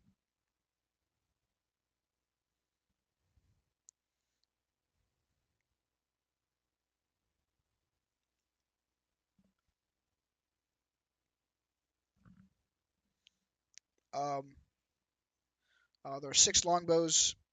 Comes to a total of, it looks like, at just a glance, probably about 150 or so arrows, another 70 maybe or so bolts. There's 2 light crossbows, 1 heavy crossbow, 5 or 6 saddles. Yeah, you do see 7 darts. Okay. And while rummaging around the darts that are stored in a small box, you do hear the slight jingle of coins inside this box. Alright, so as you rummage around in the box, you find 784 gold pieces,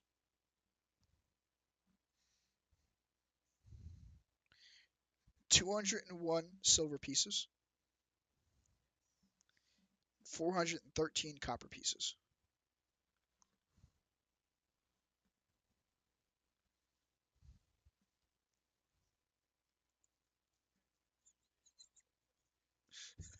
Basically. Oh, man.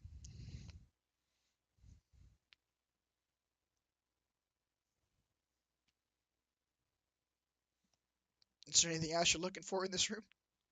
I mean, that's pretty much it that you see of value. Like I said, there's various suits of armor. There are some feed for the mounts. There's like 4 bags of, it looks to be like oats or grain that would be used as feed.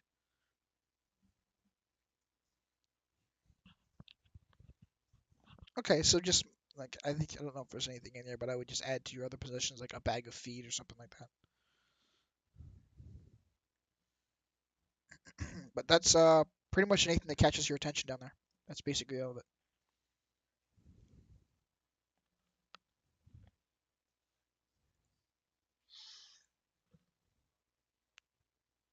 Just go to bed. I'm busy right now, buddy. Give me 5 minutes, okay? You can lay in my bed if you want. All right. So you're just gonna try and sneak a set of wingwear into his pack? Or is that your stealth check? Yeah, you go up there and he doesn't even notice you coming in the room, so you can easily just slip it in his bag. Yeah, I'll add it to his inventory.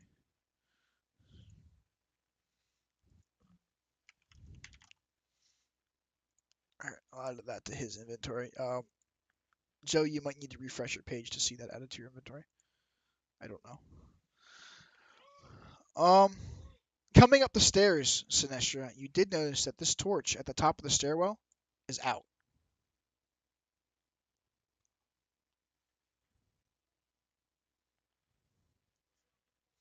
No. Uh, Going out and looking in the hall with your dark vision, the torch is still there on the wall. It just looks like it's been snuffed out.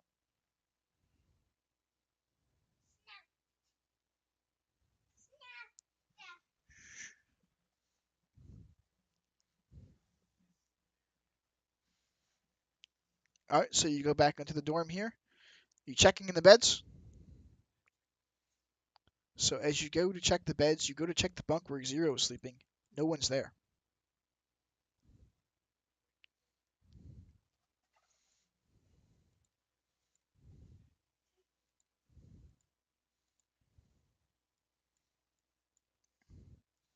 All right, Orzhal, you feel the gentle nudging of Sinestra waking you from your sleep.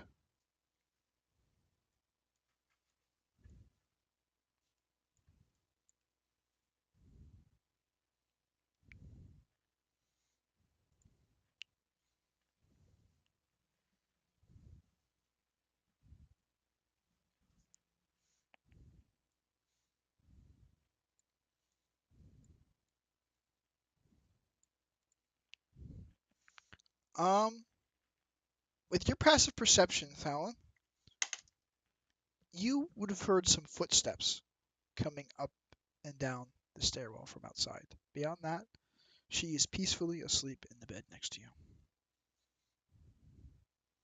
Sinestra, as you open the door looking out into the open hall, you find the guard there with his throat slit, blood pooled around the body.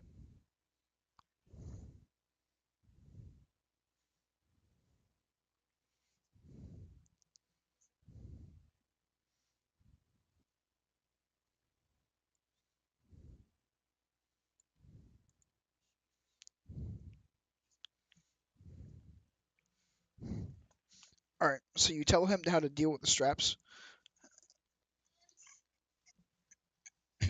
Yeah, you remove them from the wagon and just tie them to a nearby post that had a bell affixed to it.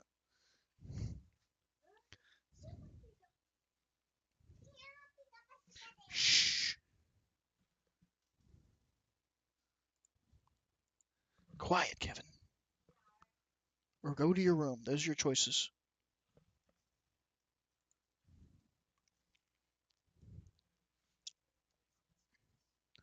All right, so as you run up the steps, entering the dining hall room, same thing. The two guards that were stationed here are laying dead in pools of blood.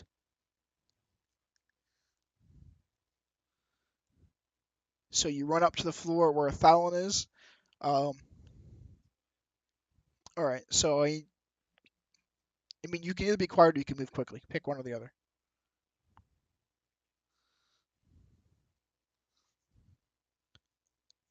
No, you're not.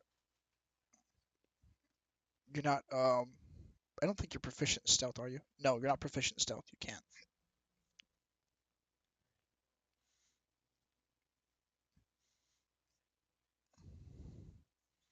All right, so I need you to roll stealth then, if you're being quiet. Yeah, you're not very quiet right now. You were a little panicked, um, coming up the steps and seeing the people that at previously earlier in the night were your companions are now laying dead in pools of blood.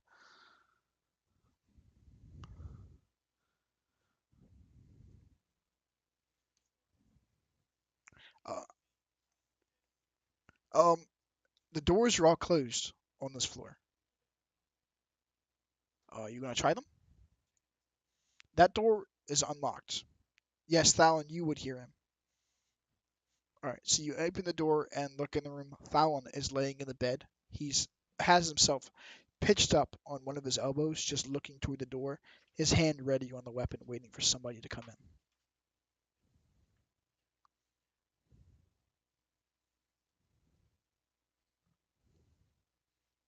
So you wake up Cyrus.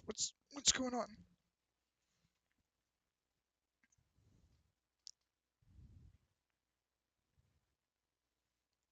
She takes a letter from you with a confused look on her face.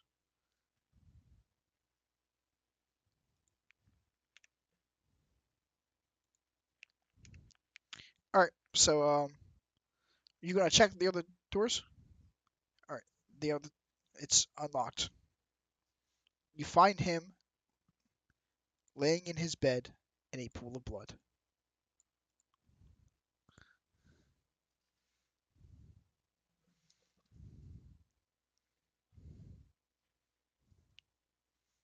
Top tower, there is the single lone guard that was at the top of this tower. He is leaning over the edge, his body hanging limp, blood just pouring from the neck. It's that was his mount, and it's picking at his body.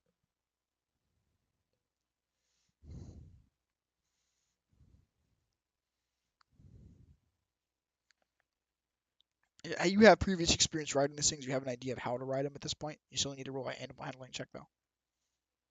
That's well enough. I mean, you're familiar with the DC's pretty low at this point, so you can easily ride it. Where are you going to head with it?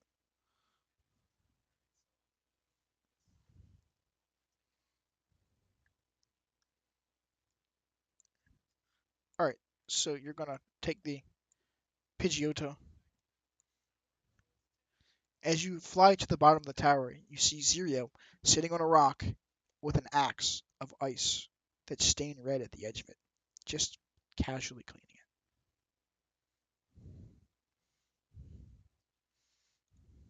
it. Couldn't be trusted. It took care of a problem.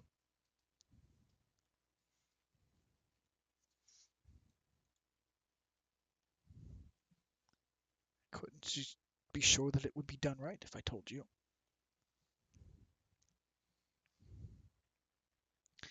No offense, but you're not the quietest one here.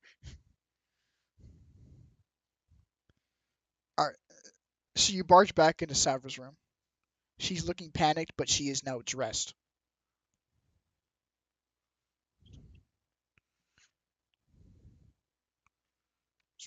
What? How?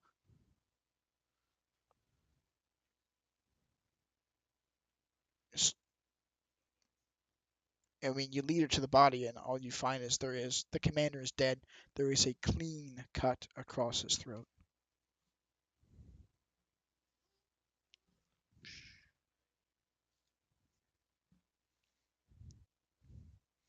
He just releases his grip around the axe, and it just shatters into dust and blows off into the wind.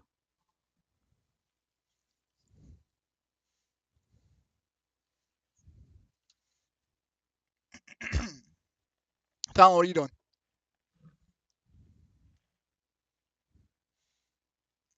Oh yeah, she's freaking the fuck out. She doesn't know what to do at this point. You're going to need to roll persuasion to calm her down. Yeah, no, she's frantic.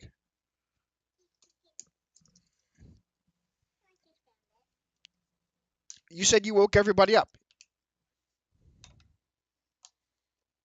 Oh, his passive perception would have been enough to hear you waking him up anyway. Yeah, he's He's like lingering behind you all. He's standing on the bridge watching from a distance at this point, kind of keeping to himself. Yeah, he's just. All right, so you're going to take her out of the tower? All right, so as you lead her out of the tower, going down the levels of the tower, you pass several bodies, every one of them slain in similar fashion. A single clean slice across the throat.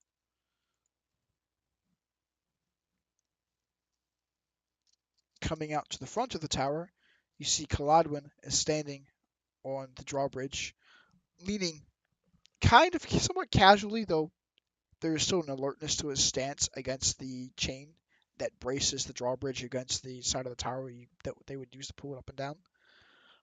He appears to just be observing Sinestra, Orzhal, and Zirio standing on the landing across from the bridge.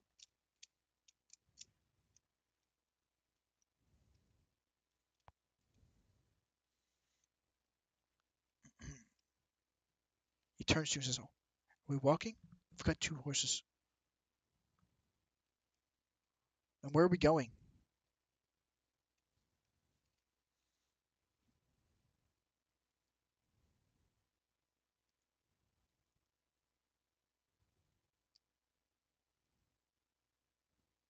If they are, they're down in the stables below. I don't know. I don't know what to think anymore.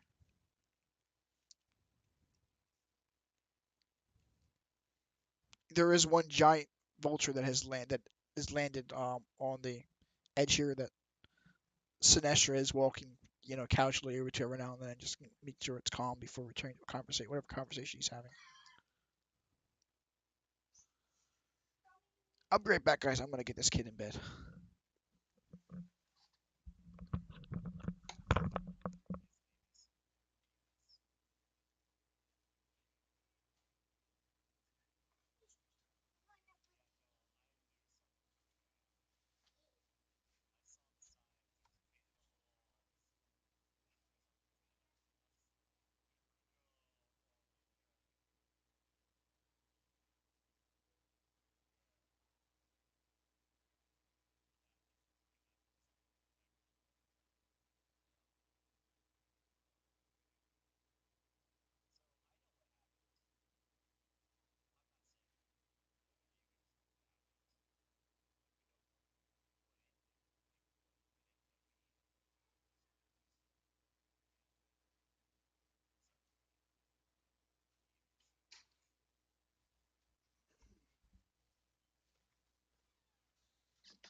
All right, I'm back. So where were we? Oh, yeah. She explains to you that they might still be in the stables below the tower.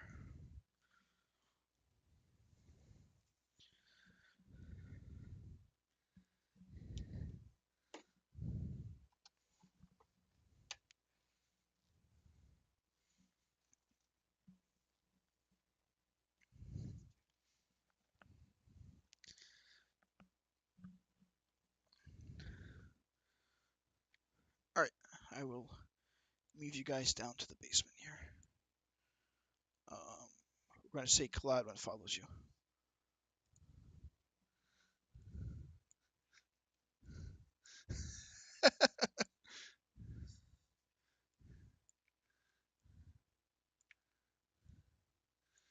So the stalls that were previously latched shut, that you had seen the creatures in before, the doors are all unlocked and standing slightly ajar.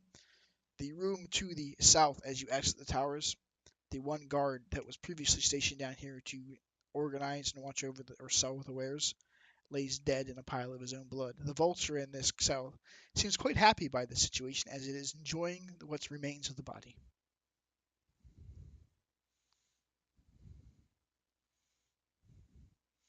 Yeah, the remaining beasts are still in the stalls. They appear to be asleep at this time.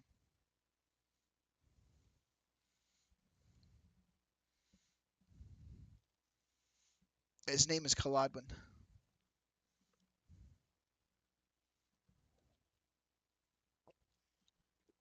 He nods. Move up. By the way, the brief bit of sleep you guys did get was enough to count as a long rest if you want to hit that to get your spells and shit back. Long rest.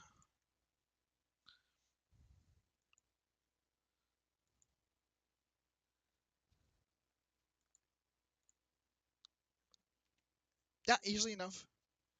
She helps you pull some of the saddles off of the walls, and you guys go about and you put them across the various creatures. The saddles appear to be big enough for 2 people if you want to ride 2 people per mount using the hippogriffs you guys had used previously, or the giant vultures and the 2 southern cells. Though one of them appears to be more interested in eating what is left in its cell.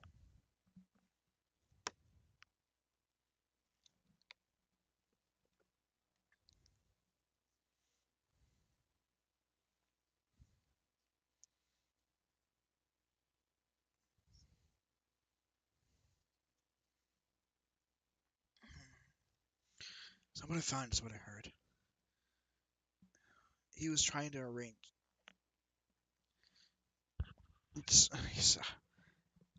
I was going to investigate the tower. I wasn't comfortable with us sleeping down there in that room in the tower of people we just met today. We have seen signs of them being allied to various cults in the area, and if what Thallan said is true about that woman he's been cavorting about with, I saw no reason to trust him. I went up to try and have a discussion with the commander, and on the way up the steps, I overheard him speaking to one of those tattooed fellows. He had ordered them to wait until we were asleep, capture and tie us, and threw us off the tower.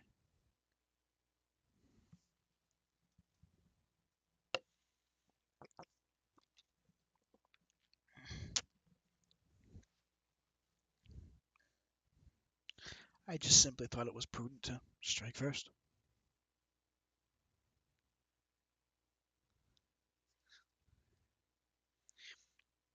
I couldn't risk you alerting them. It's easier for me to move in the shadows. I'm used to it.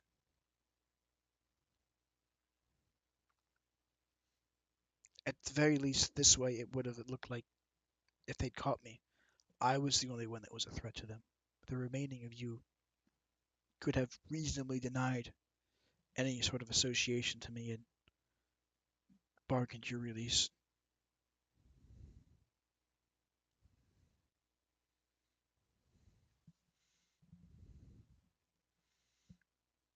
He smiles, pats you on the shoulder. I was hoping to hear that.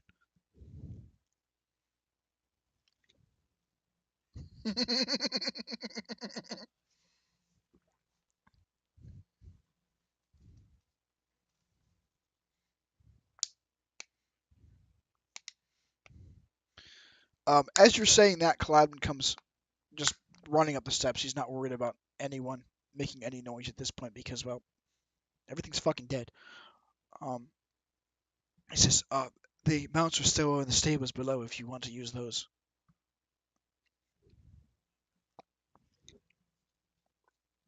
There's room for 2 per saddle if you'd like to ride them instead of the bird, but whatever. I, I don't. Yeah. I mean, it's up to these guys up here. It's a metagame moment at that point.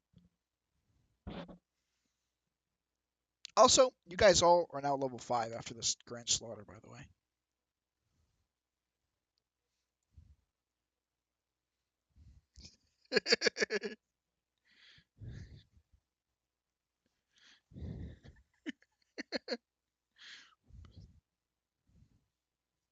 Well, like I said, you guys never took the time to figure out about this guy.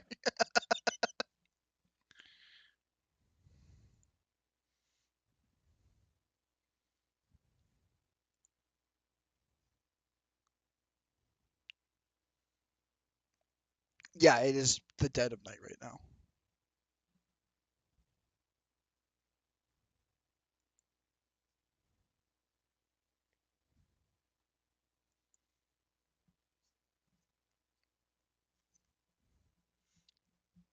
Yeah, the first 4 levers are going to be your max HP. The next ones you can either A, roll it, Or B, take half of your hit die, add 1 to it, and then add your Constitution modifier to it.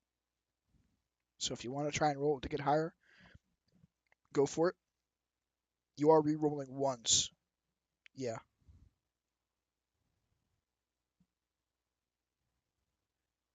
And then add your con. So if you want to do it the easy way, half your hit die, add 1 to that. So whatever that is, I think you're a D8, right? Yeah, so you're a D8. So 4 is 5. So take 5, add your con modifier to it.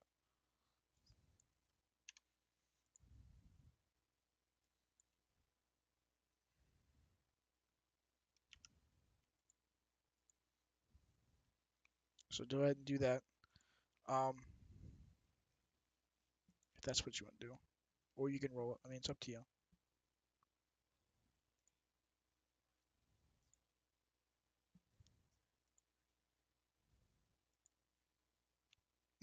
Nice. Sounds like the way to go.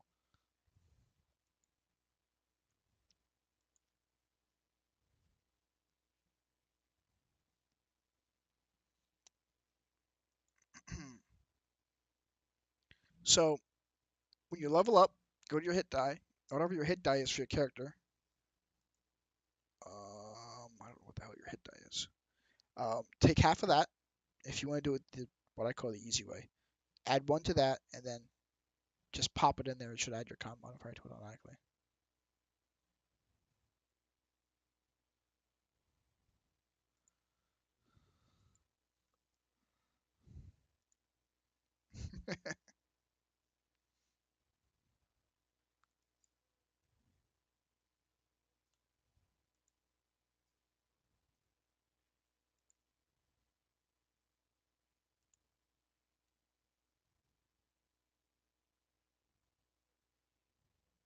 So if you're taking a warlock level, do 5,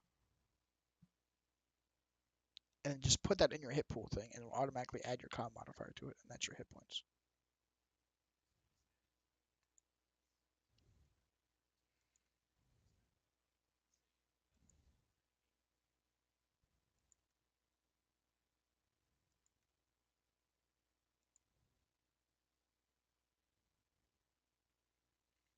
All right, hold on.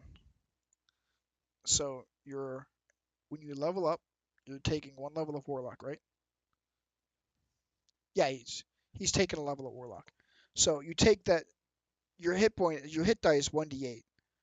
Um, so you're taking that and you're cutting the 8 in half. You're dividing it by 2, so it's 4, and you're adding 1 to that, so it's 5. So you're adding 5 to your hit points right now, and then it'll handle the rest of it for you. And then whatever spells you're adding to it after that.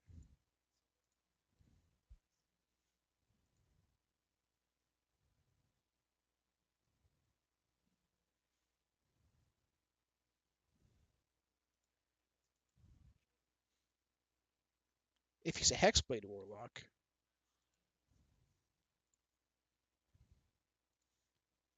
it'll do it.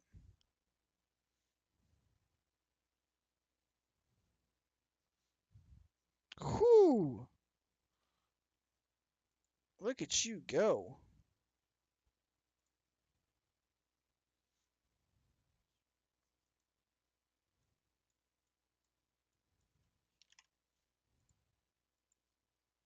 Oh shit.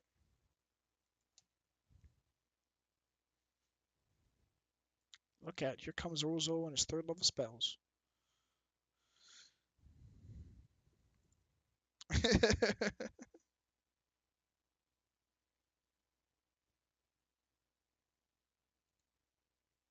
Sounds like a good use of spells.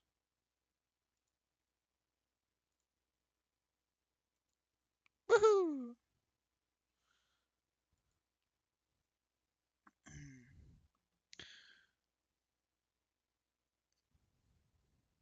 So Thallan, as you find yourself with a renewed bit of power and energy coming through you, um, in a moment of despair, you plead and pray to Kelemvar for more power to help protect those around you. What do you want to say to him?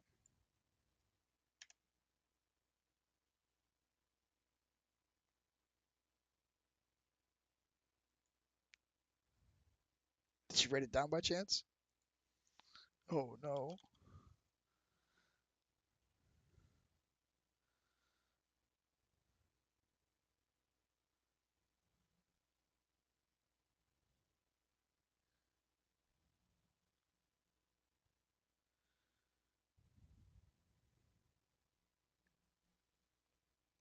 As you close your eyes and mutter your prayer to him, you see a hooded figure with a silvered mask standing before you, looming before you.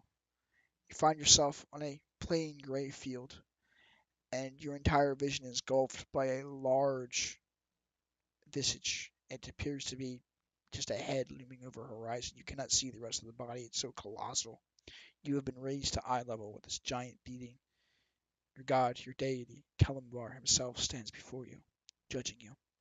In a wave of his hand, a giant scale made of golden bones appears before you, weighing on either side of it the deeds you have done.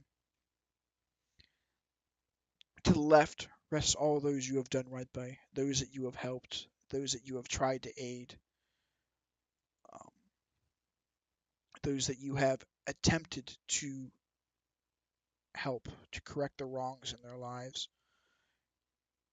And curiously looking over this, you see shimmering forms. They appear to be semi-translucent, though not quite entirely there. And you see the visages of your companions, the friends that you've been traveling with this past 10 day. Sinestra standing there with his mischievous, wiry grin, a pouch full of coins in his hand as he's just counting them. Platinum, platinum pieces just raining between his fingertips as he's counting them out. You find it curious, though, as you've never seen him holding so much money. But who are you to judge the visions your god shows you? Standing next to him, you see the dark elf companion, Zirio, two axes made of solid ice in his hands, dripping blood, fresh blood, pooling around him, coming up to his ankles, rising further and further until it engulfs him to his waist, and then, just as quickly as it arrived, it disappears, the axe fading from his hands, and standing there, indifferent, staring at you, waiting for your judgment. Behind him stands Orzhal, looking amused by the whole thing, distracted as he flips through the pages of his books, various arcane sigils and stuff floating in the air in front of him. The priest Caladwin, standing before you, shining like a bright, shimmering beacon, almost harming your eyes as you stare at him, celestial light radiating off of him. The platform itself, as he appears before you, appears to raise, as if the very presence of this figure shifts the balance in your favor. Standing behind him, to the side in the shadows, is Emin, the tavern owner from your youth. Well, slightly aged and a little more rotund, he appears to be healthy, no worse for the wear, and from what you can tell, happy.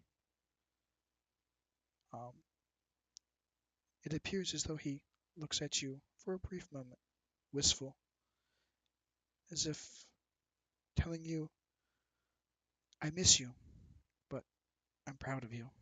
You're doing right. Sitting at the table next to him is a small, half-elven girl. She's familiar to you, though you find it difficult to grasp her name. It's evading you, but you're not quite sure. You feel as though you are drawn to her, as if she might still be around somewhere. She might not be lost to you, should you wish to pursue her, to reclaim her. In front of your party members, you see Savra, weeping, conflicted. To her immediate right, the body of the commander, laying in blood, slain now by what you know, the hand of your traveling companion, Zirio. The chilled, frozen blades easily gliding across his tender flesh, spilling his lifeblood on the pillows. No worse, nowhere, unaware of what happened to him, he slips away. judged. Your companions to the left of her, while not overly friendly, they have a protective stance around them, as if, while they might not agree with your decision, they will stand beside you. On the opposite scale, weighing down, almost falling into the ground, you see your mother, your father, and a pile of the bodies of all of these air nomads. You feel the presence of Kelemvar drawing you forward as you look up to him. He nods, says, I will grant you this, so long as you keep these scales unbalanced. And he points to your friends and those where the scales are lifted in the air in your favor. And before you falls a large sword. It appears to be slightly longer than that of a longsword. You know this to be the favorite weapon of Kelemvar, a bastard sword. He's bestowed upon you a gift, a sword wrought with a handle of raw bone. It appears to be the femur of some sort of humanoid creature. The hand bones crawling up and making the grasp, the guard around it, and a blade of silvery, almost black steel jetting down to a point. When you awake at the sound of Sinestra, bump, bump, bump, bump, bump, banging on the door, frantic, telling you something's wrong, we need to leave. For a brief instant, you see the sword appear in your hand. And as you look to the door, almost out of instinct, you drop it and it fades away. Though you know, if you ever need it, it's but a call away from you.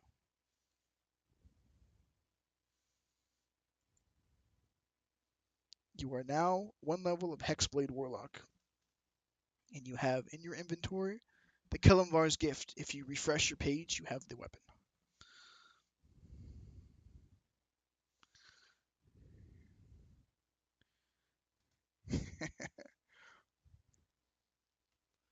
Alright. On that note, the rest of you have been encouraged to run down and get your asses on a mount. Are you doing so?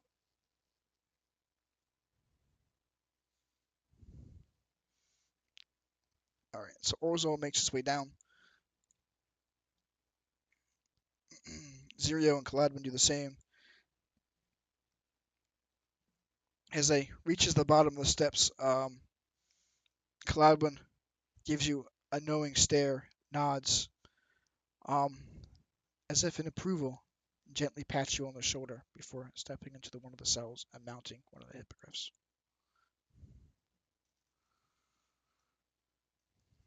So there are, what do we have? 3 of them remaining. So are you going to ride with Savra? Or are you going to have her stay here? Is she riding with you? Okay. So she'll ride with you, and we will have you guys, I'm assuming, you heading off to the east toward the canyon?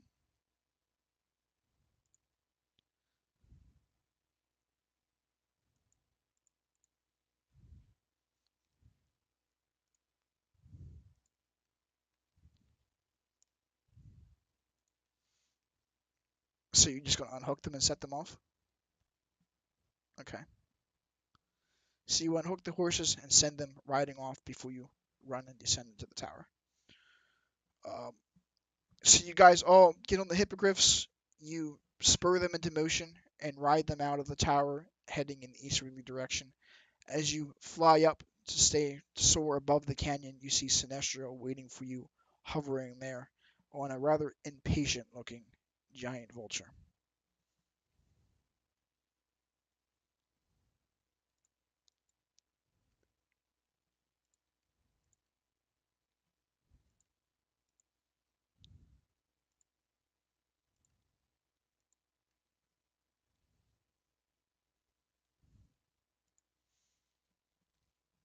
All right. Any objections?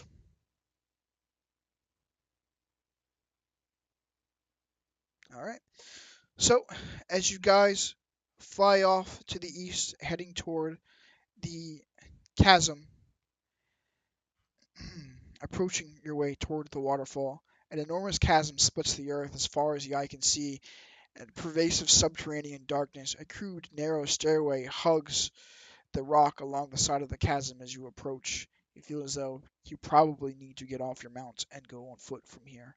dismounting them and climbing these maddeningly twisting hairpin turns around the sharp outcroppings of jagged, uneven stairs, threatening to spill you into the chasm's mouth below. After several treacherous miles, the stairway finally terminates into a broad, flat landing that juts out over the immense black chasm. Out in the gloom, the lost dwarven city lays in ruins before you, like a glittering vault. Broken statues stand in the midst of an empty plazas, staring sightlessly into the darkness. A huge step pyramid rises up at the edge of your vision, and from this moat that appears to be reflecting the surrounding mists of a waterfall whispers off over the chasm's ledge.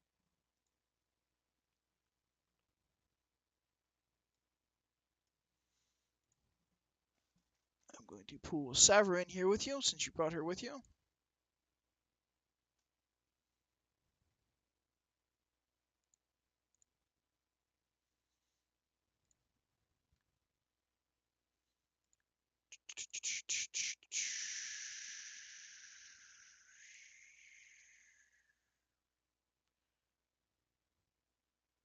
Where are you, Savra? You sneaky bugger. Alrighty, so you guys found yourself outside of these ruins of what you would assume to be the tavern or the Temple of Air. The carved reliefs of two dwarven faces face one another in a profile to complete an arch just beyond this ledge. Through the arch,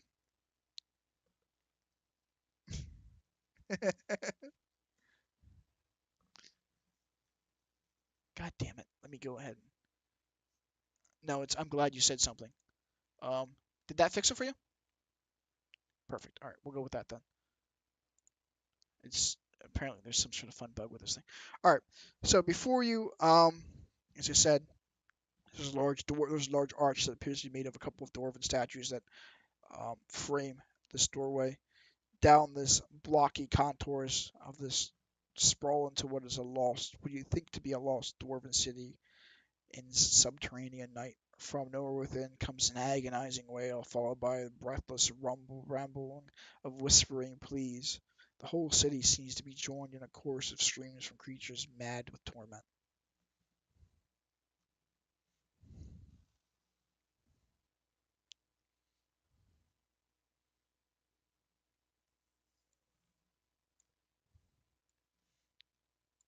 Sarah appears to be a little sheepish at this thing and kind of reluctantly is handing back. Yeah, I need to scale it down.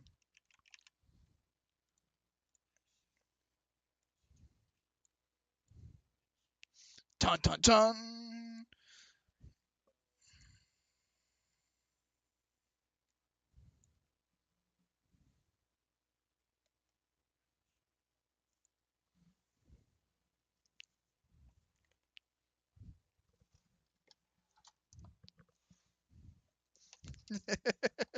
You're not wrong.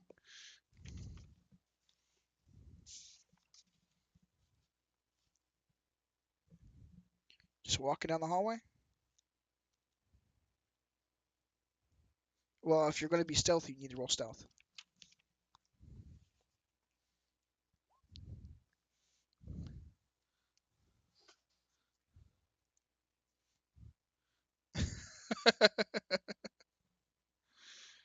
As you walk through, there are various arrow slits lining this hallway as you're walking in. Arrow slits along the walls here. They're facing like whoever's behind these walls can shoot at you.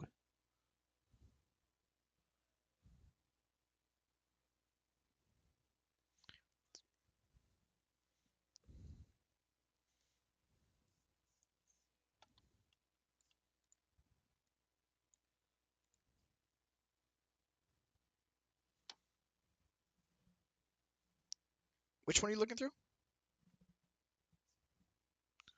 All right, you're gonna attempt to peek through it. Roll perception.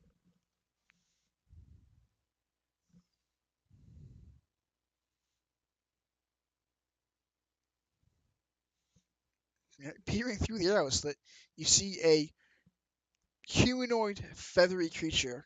It's covered in black feathers from head to toe. It has a red cowl tied about, looks tattered and torn from these here and there.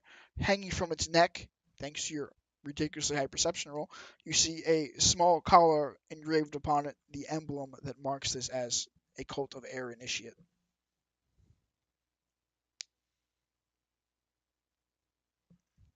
It appears to be just be mimicking the sounds and cries and howls of the undead, pain, agony, all those fun little noises you heard when you walked in the cavern first off.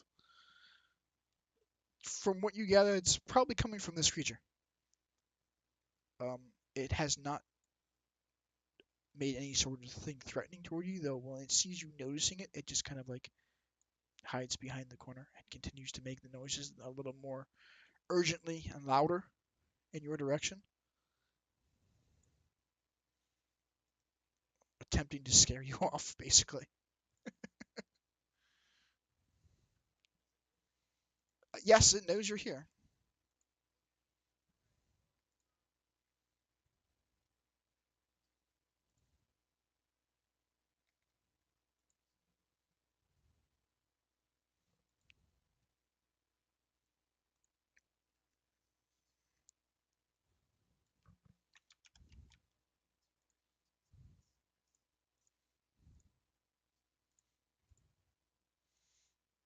You're just gonna try and run into the place.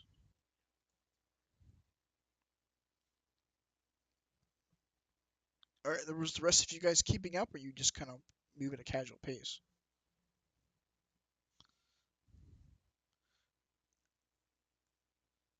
All right, bow and sword drawn. As you reach for the weapon, you hear tolls, bells, as if ringing for judgment of someone, and whispers, "Guilty, innocent, guilty, judge them." And the sword just appears in a flame of silvery light into your hand.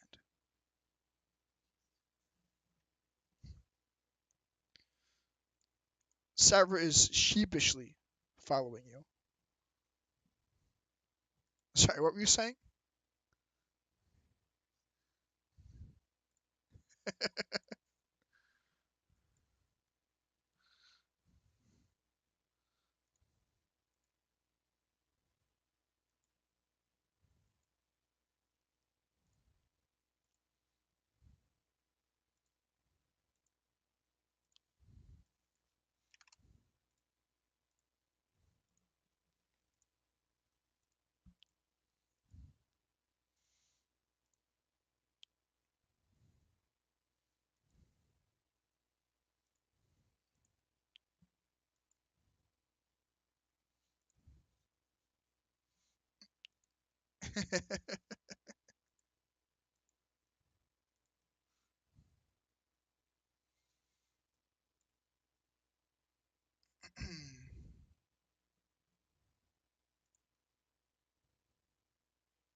It's all just arrow slits. Um, I'm going to actually do this real quick for you, Mega. I'm going to give you control. Yeah, I'm going to give you control of her for the time being. That way, you can move her around to get her where you want her to go. Kaladwin and Xerio are following you. Uh, Orzhal, you probably can't see shit right now.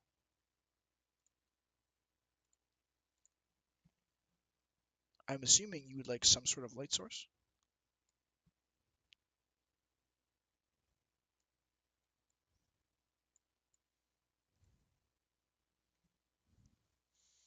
All right, well then you're gonna need to keep up with Thallan if you're doing that. I'll move you up to him. Yeah, I'll move you up to him. If you want to cast your light spell, I'll add some light to your character.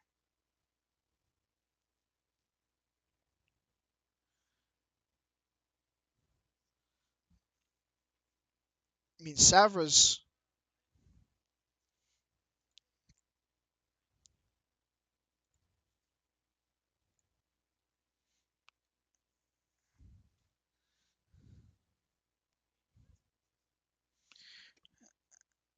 Yeah, I mean, if you're running ahead, there's no point in doing it. All right, I'm going to give you a light then, Orzhal. There you go. So you've cast your light spell on your staff, I'll say, to illuminate the area around you. Everyone else can now see the light as well, or should be able to. Sinestra, as you round the corner, you see three tapered obelisks. The sides are inscribed with ancient pictographs standing in a row. Each of the peaks scrapes, barely scraping the near 15-foot high ceiling above you. At the base of each obelisk, facing the southern side toward the hallway where you guys are approaching, is a gaunt human tied around the base. Um, the obelisks around these obelisks are colored cobblestone mosaics depicting Warden with a huge hammer slung over his shoulders.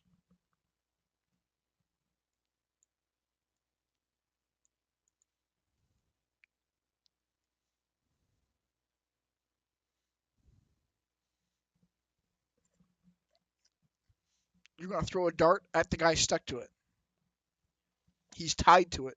He looks to be, based from his dress, he's one of the initiates of the cult.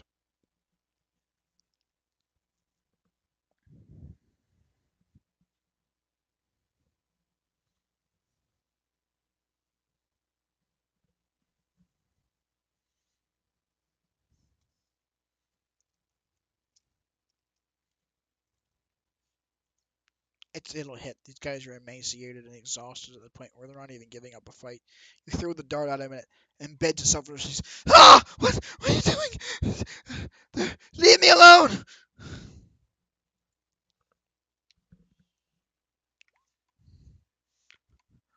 Why? Stop!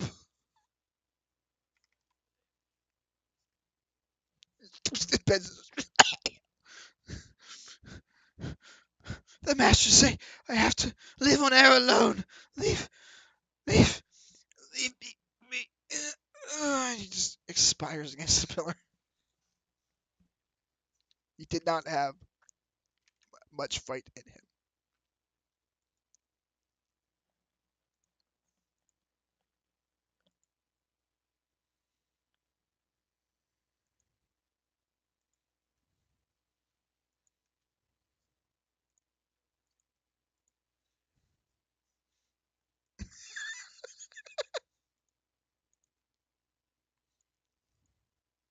So you're gonna walk up and punch him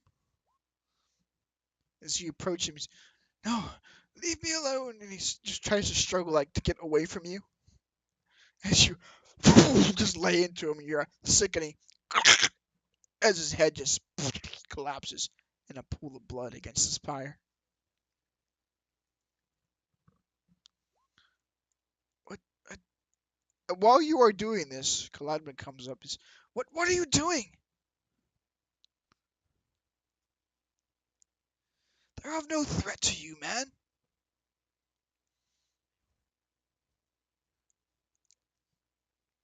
Zero approaches from the other side. He's quietly.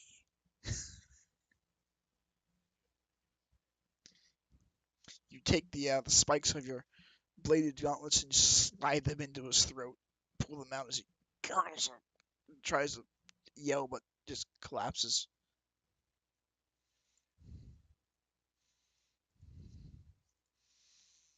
Maybe when we're done all this.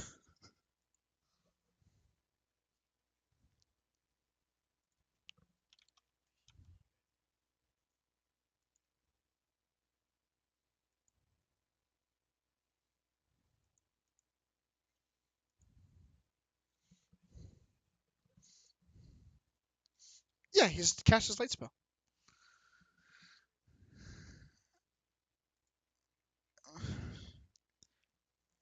All right, peering into this room. Are you just like peeking into it, or are you actually going inside of this room? All right. Um, Zero and Cloudman are going to follow Sinestra, so you guys, I guess, are doing your thing. Looking in, peeking around the corner. If you're attempting not to attract anything, you need to roll stealth checks.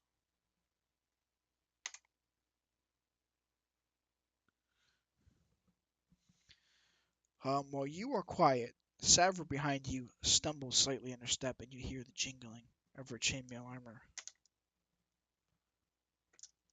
Thankfully, no one in the room appears to have noticed.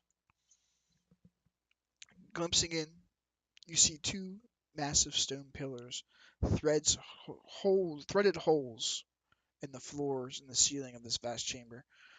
Um, There are stone beams pierce into these pillars, forming spokes, creating giant wheels. There are two robed figures with whips in their hands, every now and then lashing out at five very sorry, exhausted-looking humans, pushing them against these cross beams, um, primarily against the westernmost wheel. Occasionally, there are a couple of them on the eastern wheel. They are encouraging them to push with all of their might. As these wheels slowly turn counterclockwise, you hear the grinding of enormous gears deep below the stone floors.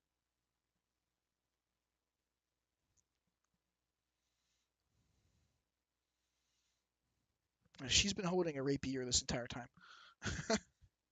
So if you're entering combat, you need to roll, or you'll get a surprise round, actually. Yeah, go ahead.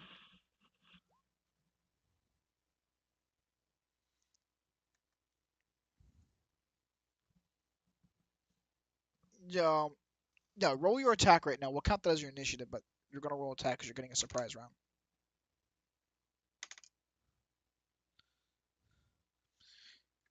Um, nope.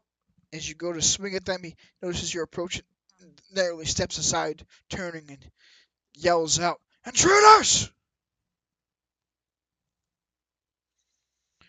Let's see. Did you roll, or Salva will get an attack in if you want to have her go in there and try and swing at him. She has a +5 to hit on her attack rolls.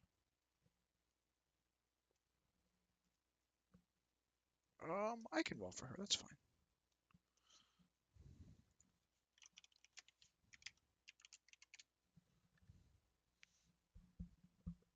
That'll hit, and because she is a champion fighter, that's a critical hit for her.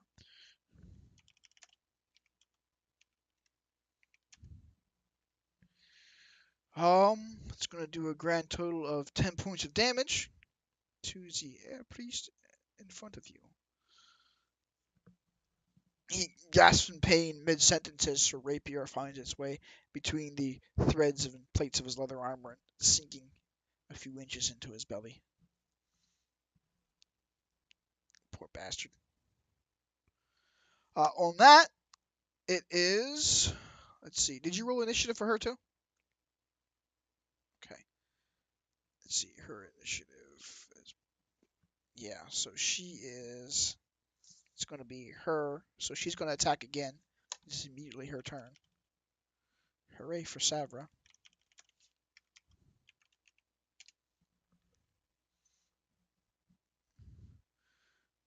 Yeah, that's going to hit. And she gets 2 attacks because of the good old multi-attack thing.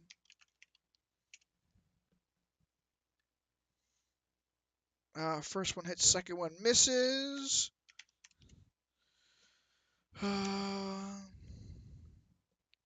11 points of damage to the guy as he grasps in pain as the rapier again finds its way between the plates of his leather armor. Let's see here. Sinestra, you hear the howls of pain and someone yelling out to call for help coming from the hallway.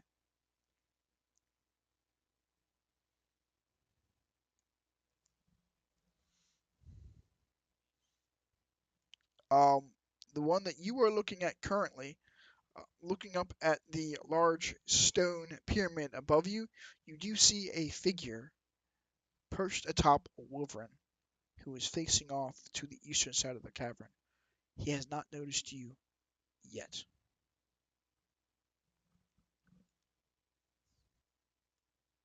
That's water. Yeah.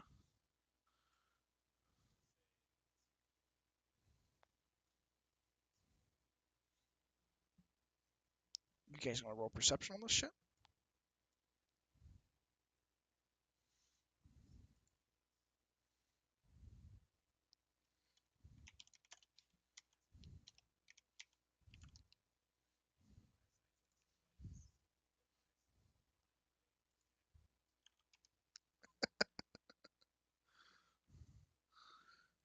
He curls around the edge of this pillar here and looks in, looking down into the pool below.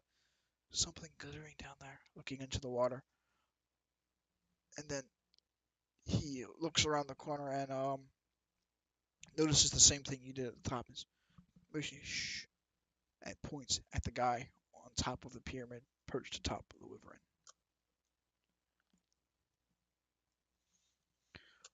Let's see. Go ahead.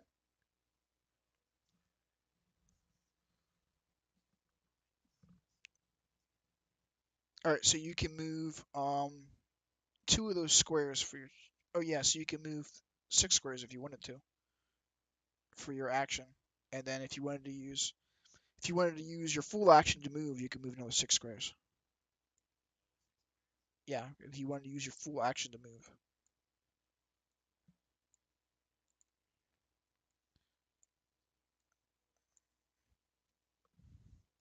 Which way you heading? You do see the torch of Orzhal down that way.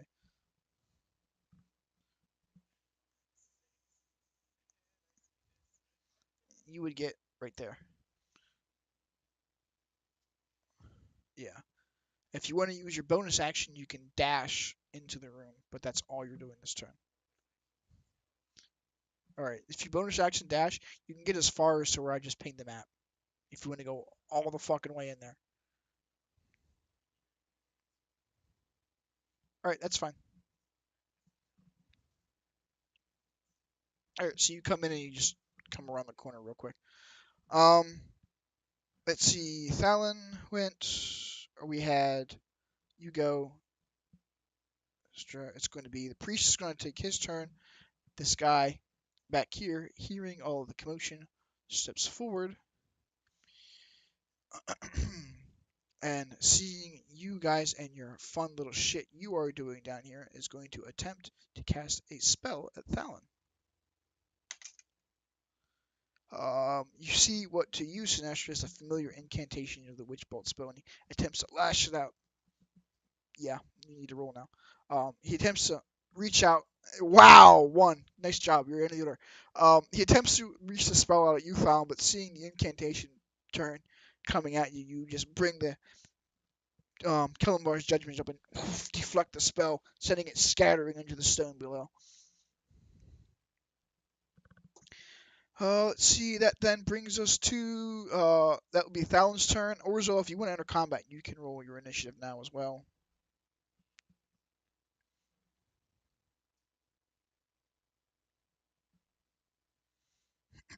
All right.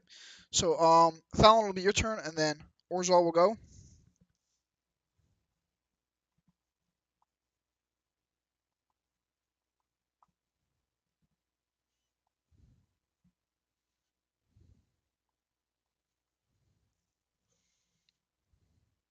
All right, make your attack roll. Oh yeah, that'll hit him. And then your sword is 1d10. I couldn't make it do that in the thing there, but it's 1d10 damage.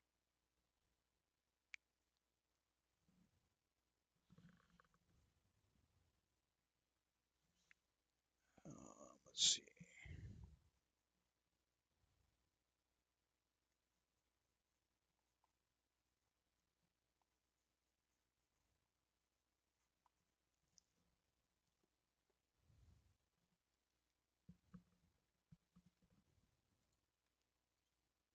No, it's one or the other. It's the higher of the two. So your +7 should be including your charisma modifier.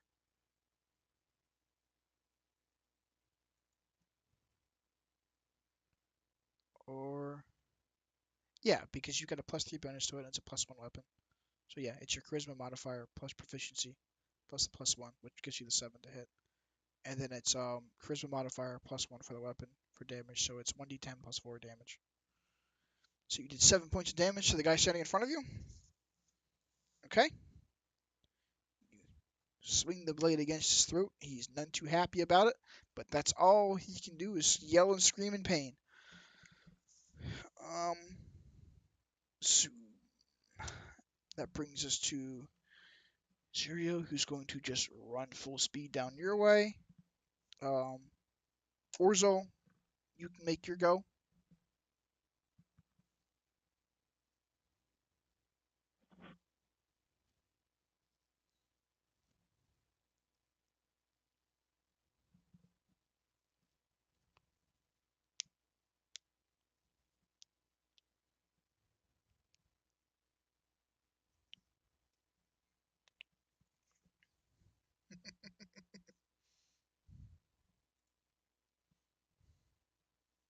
This will be a good spell.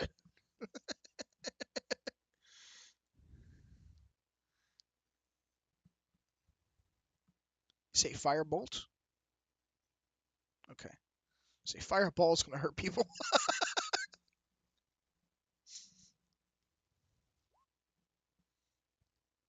Nope, you miss. You cast a spell, seeing it come at him, watching you enter the room, he just steps aside and goes poof, scatter across the wall before you. Alright. That brings us then to Kaladwin, who's going to run his ass up more. And then it's Sinestra's turn.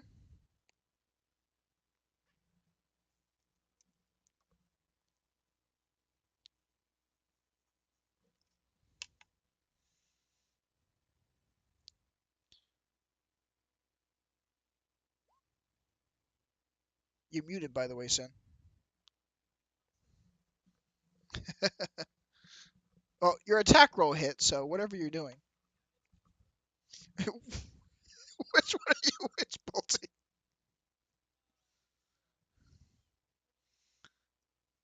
Oh, man.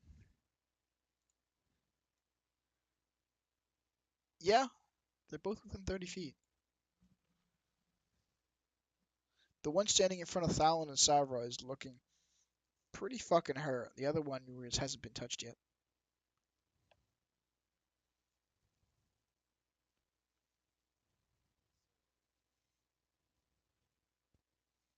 Okay.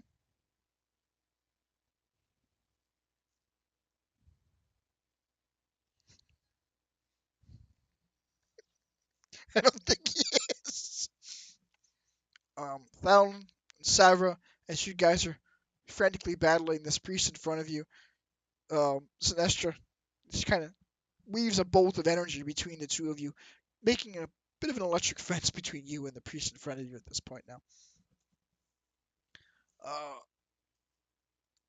the priest in front of you guys, having seen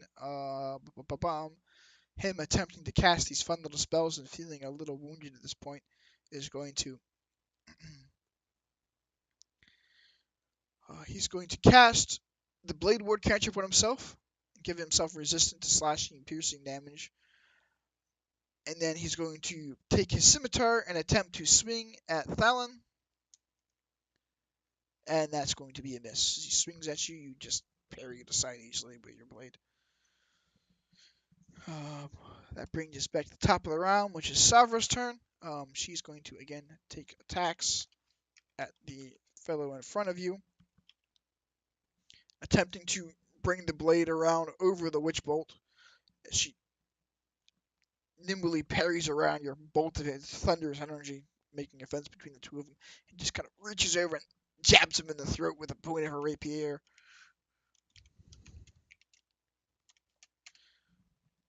Ba-ba-da. She's got a jabby weapon. She rolled an 18, so that gets her a critical hit, which means 8 points of damage to that bastard. Let's see. She gets a second attack. If I can type roll better. No, she's got +5 to her rolls. Hit. Yep, that'll hit. Damage. Oh, nice. I couldn't have gotten that one on the first roll, right? This guy is like, he looks like he's on his last leg. I mean, he's just gasping for air. She's ventilated his throat pretty damn good. Let's see, that comes back to the priest that's further away from you guys. With your witch bolt tethered to him, he's going to take a step back and break your witch bolt tether. He's gonna flip you the finger.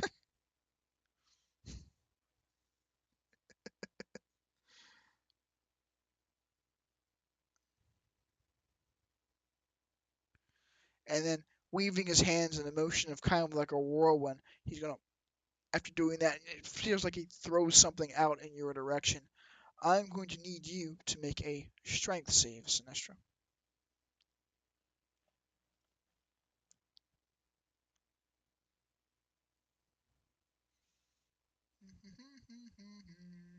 Where the hell's this kid's DC at?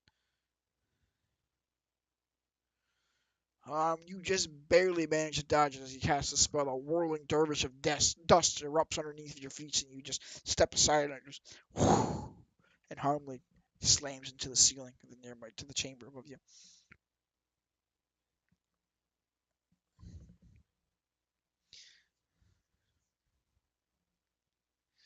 At that, it is now Orzhal's turn.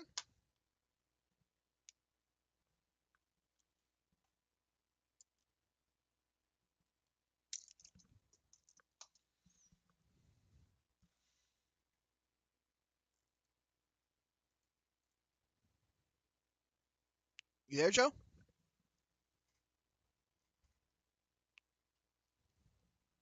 Damn it, Joe. All right. Well, while he's away, we'll have Thallan. You go ahead and take your turn.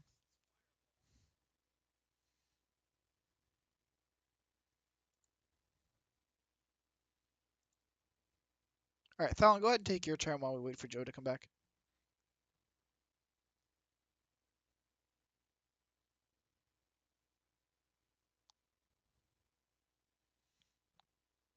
All right.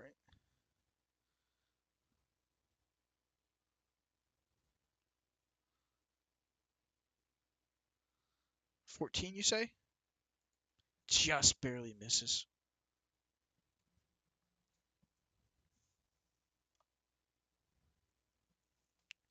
Alrighty, that brings us to Joe. Are you there? No. Go ahead and take your turn, Orzhal.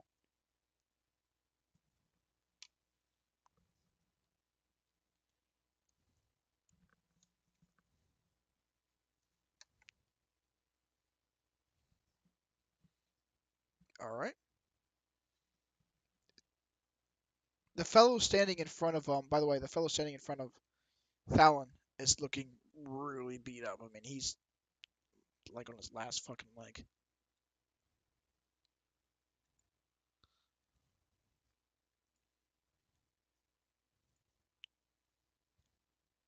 All right, so cast your first ray at him.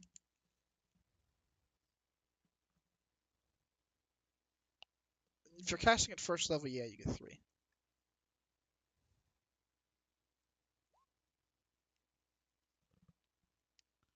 Yeah, that'll hit. Roll your damage.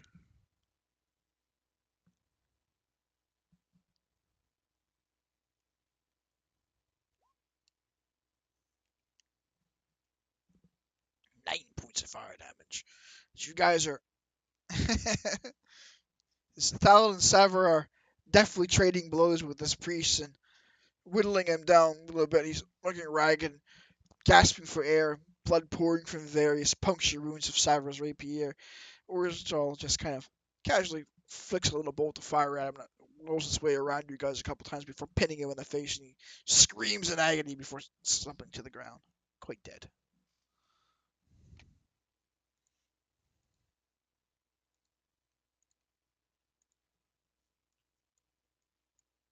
That's too damn thick.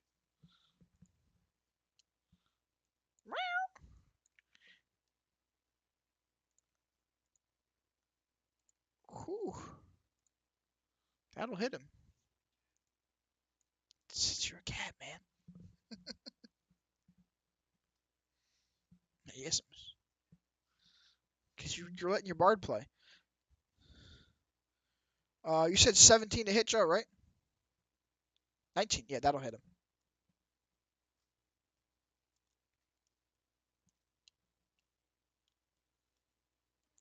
So 9 more points of fire damage. All right.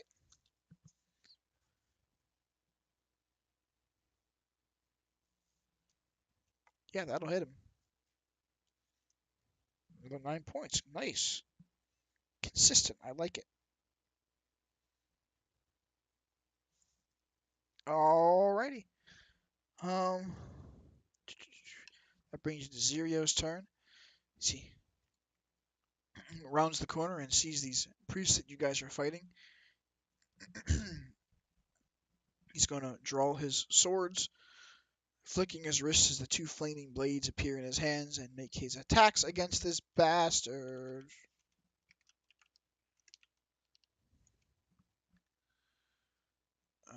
Yeah, that's going to hit.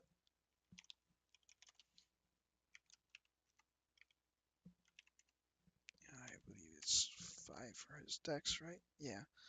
13 points of damage against that guy. Whew. And he gets one more attack.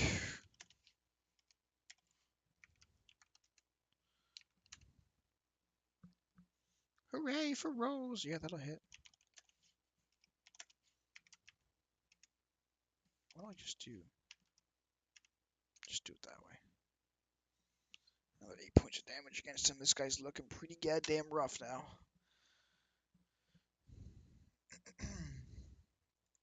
Zirio now holding his flaming swords in front of him.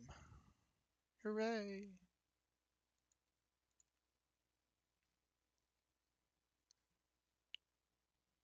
Yeah, you get another bonus when you hit 5th level. It adds to your DCs, which is always sweet. Alright, at that, it now comes down to... That guy is fucking dead. So it's Caladwin's turn. We'll have him turn the corner, assess the situation, and he's just going to cast an Eldritch Blast at this dude. What the hell is this guy's charisma modifier? Or a spell attack bonus? 29,000? Fucking ridiculous. Excuse me. Yeah, that'll hit.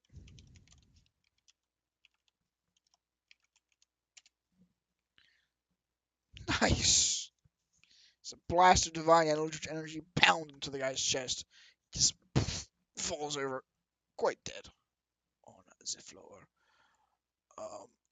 Surrounding you guys in this chamber are 5 rather gaunt humans, slaves. They are chained to these large stone wheels here. Um, they were being whipped and forced to turn the gears one direction or another. They are looking quite frightened at the individuals who just stepped in the room and slaughtered what was their previous slave masters.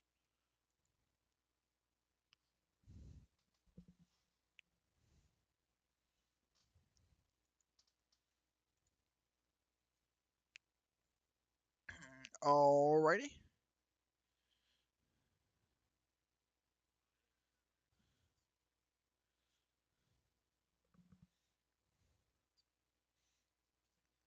Dashing around the room, it's a fairly plain stone chamber. You do see, looking at the base and the top of these stone pillars that go into the ceiling and the floor, there are chains wrapped around the top and bottom of them that disappear into the floor beneath. That's pretty much it. Thallan, rummaging through his pockets, you do find a rusted bronze-ish looking key that you assume is probably what you would use to set these guys free. You also find 12 gold coins.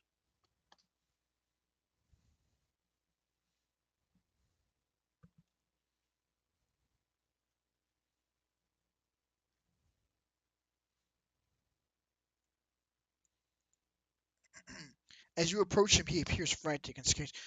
What do you, what do you want? You're not going to kill me, are you? Please, I just want to see my family. I'm from the village of Belair. I just up the road to the north. I was trying to transport goods down toward the Red Larch. They ambushed my caravan on the road. Please, let me free.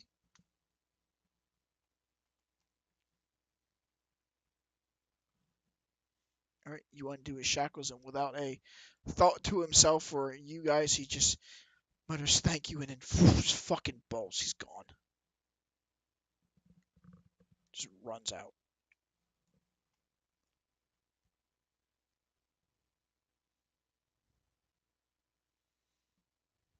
Yes.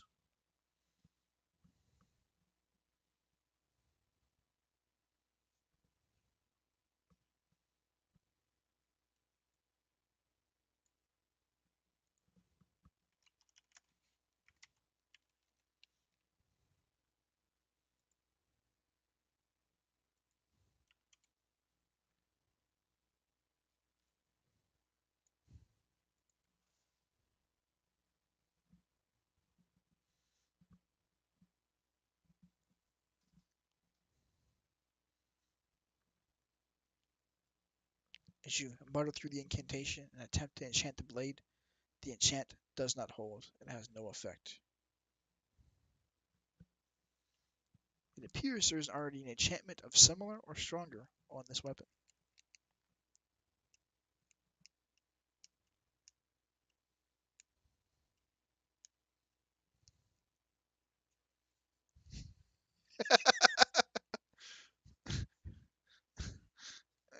While you guys are muttering with those spells, Zilio has made himself busy just running around and picking the locks on the chains of the people in the room. He's set 2 of them free so far, and you have seen them run by you and out of the room, and presumably into the wilderness beyond. That's all there is on this side. Check the other wheel, he says as you pass him by, Thallan. So he walks off to the reel. You hear the frantic police. Dark! What? Not dark! I've got. Don't kill me! He's freaking out because there's a dark elf standing next to him. Let's see. We're gonna attempt to persuade him.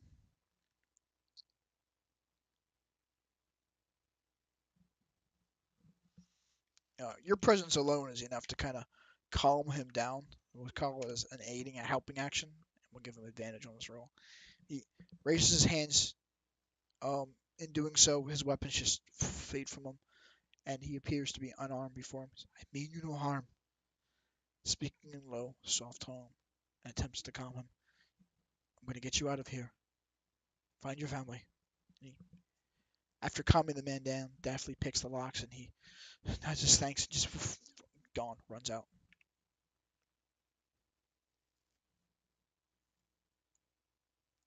Here you go. He looks at you, sees the sword in your hand with bones around the grip, and pisses his pants.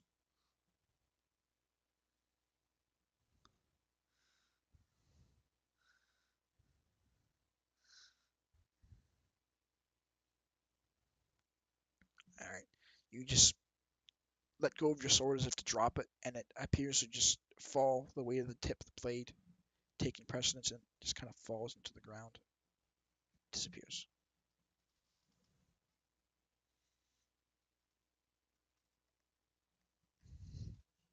I think his cat's hungry or something.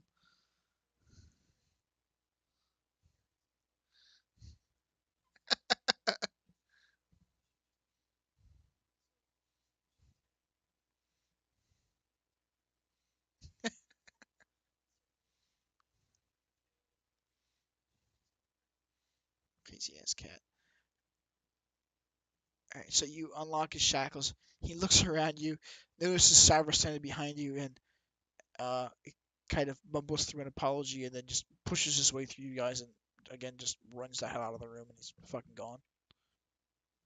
You hear a yell, "Oh God!" as you run by what you presume is probably the corpse that Sinestra pincushioned with darts before vanishing into the darkness beyond.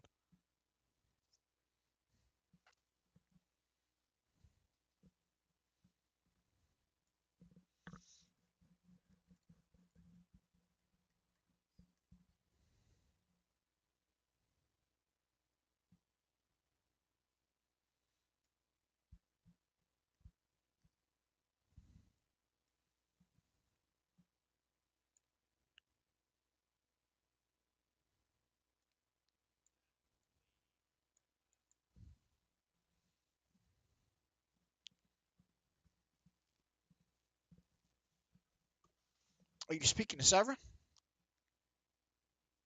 As you look upon the looks to be early 20-ish blonde female warrior, she's wearing chainmail armor with a tabard over it, with a feathered wing kind of sewn into the left breast. It appears that this is, from what you presume and your knowledge of Waterdeep, the original emblem that was the Feathergale Spire group regalia. Um, she's kind of a little out of breath after the recent battle. She's, I'm Savra. You are?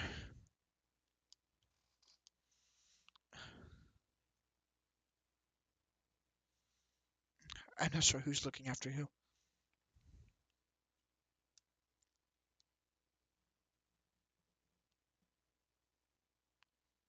She looks down at the rapier, smiles at you, and holds it out.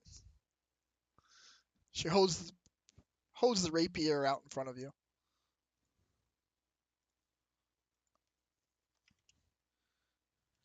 Alright, so you cast the enchantment upon the weapon.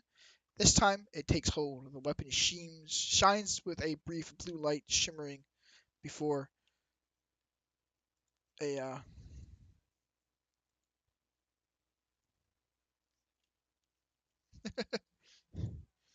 before the enchantment appears to just subside. The blade shimmers slightly and appears to give off a slight light, and your enchantment has taken hold. Seeing you do this, Calabran walks over, noticing that there is a light shining from you and Savra being humans. Do you can you see down here? She turns to me. No, no, I can't. Let me. I'll help you with that. And he casts the light spell on the rapier you have enchanted. So now she too has the ability to see where the fuck she's going.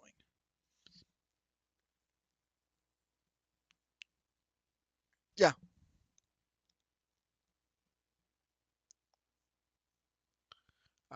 These guards, from what you presume, can see in the darkness here somehow.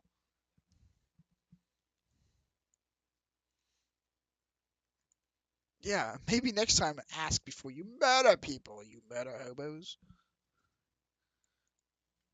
No, Thallan walked in and attacked them first. Sinestra, walking down these various halls between these rooms here, these appear to be furnished living quarters, apartments, though none of them appear to be used now. From what you can gather, they might be some sort of guest quarters for those they invite in here, either to be as initiates or maybe someone visiting from somewhere.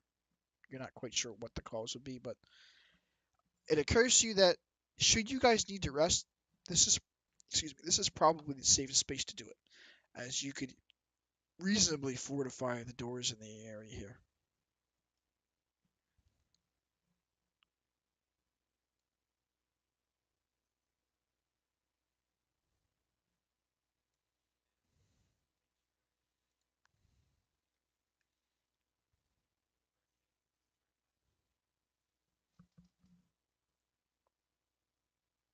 To try and find a key for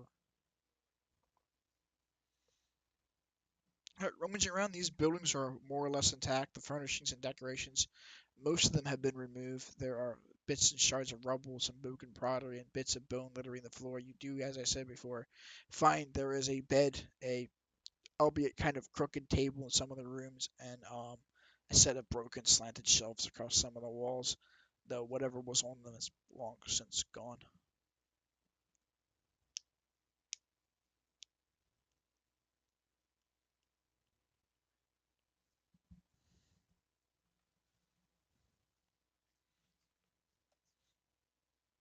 Yep, it has faded by now.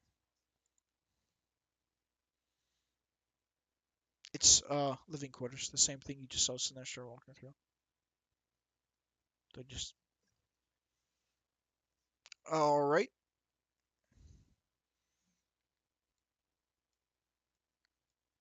What are you doing, Orzhal?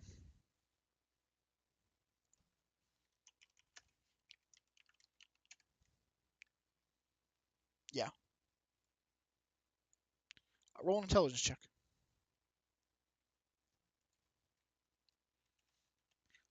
Wow. So from what you can tell by the function of the gear, the giant gears and how they work, they control the water level of something nearby. You haven't seen anything nearby that is water related, but from the way they work and the mechanisms involved, just peeking through and seeing the gears below, they remind you of the various locks and gates you have seen around the bays and rivers of the city of Waterdeep. Son of a monkey. Is that better? Okay. All right. So as I was saying, from looking around, investigating them, and from your previous knowledge of the various bays, locks, and rivers and such around the cities of Waterdeep used to transport goods, they appear to gauge or control levees, gates, or locks that would control the water level or the intake or an outtake of nearby water.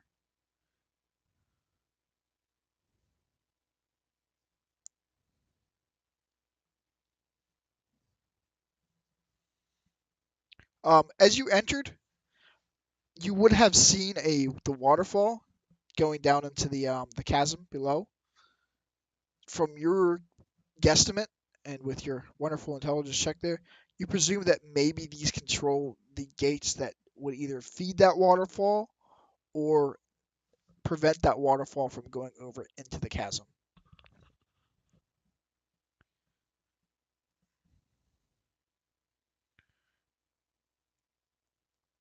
All right. As you step out, we're just going to have Calabin's going to be following you around. Sinestra, just the same thing you're finding up there. It's just various apartments and living quarters.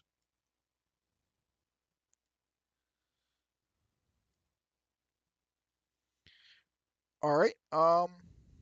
Peeking in the room, you see two of the familiar feathered figures that you had seen peeking through the arrow slits in the front of this dungeon, we'll call it.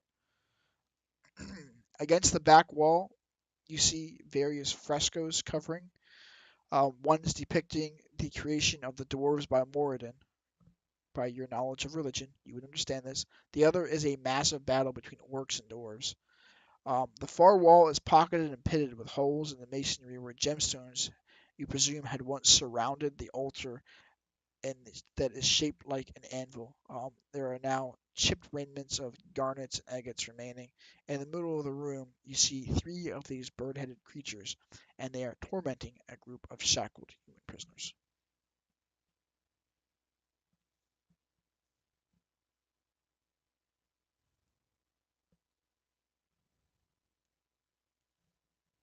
Roll stealth.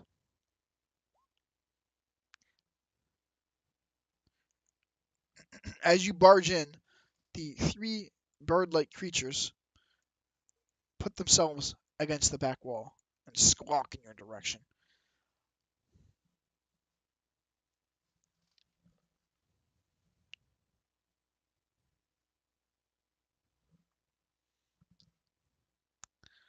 As you enter, one of them draws a short sword and begins to approach this human here against the wall. Are you going to do anything to intercede?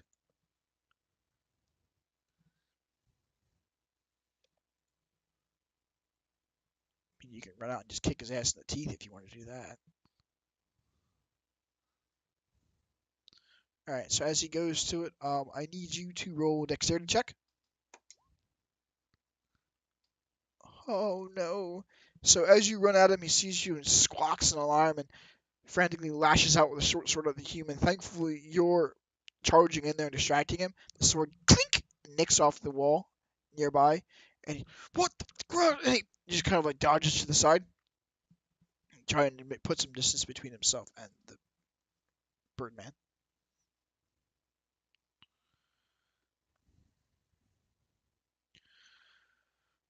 Yeah, go ahead and roll initiative. Nice. Oh, the poor guy rolled a 1. And then we'll roll it for Savra. I think she gets +5 to it. Alright, so it's going to be you going first, Thallan.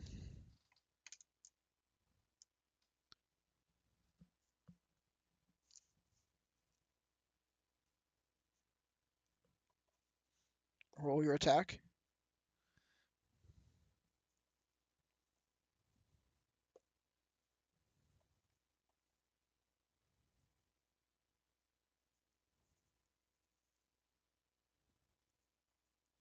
You said 15?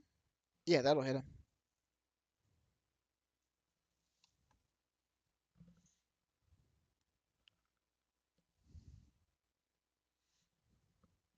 Oh, nice. Seeing him lunge out and as his weapon is no longer prepared, you bring your sword down and across his arm and goes and just fumbles to the ground. Goes, no! Traitor! And just bleeds out, falls to the ground, twitching spasmodically. And the other two, traitor, traitor, traitor, traitor! They appear to be squawking and mimicking.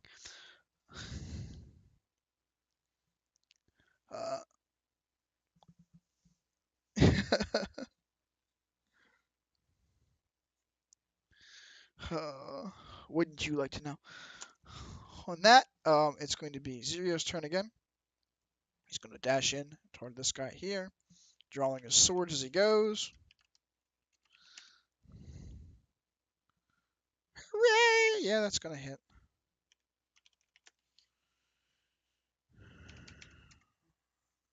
I think it's... Oh, it went up. Nice.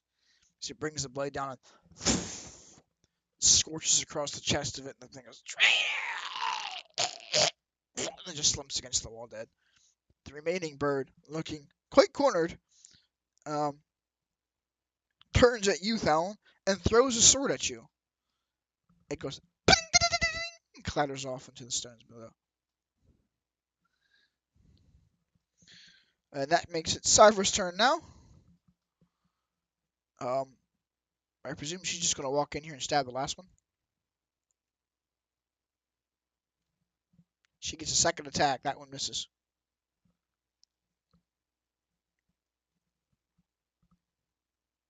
Oh, that was Sinestra rolling. Shit.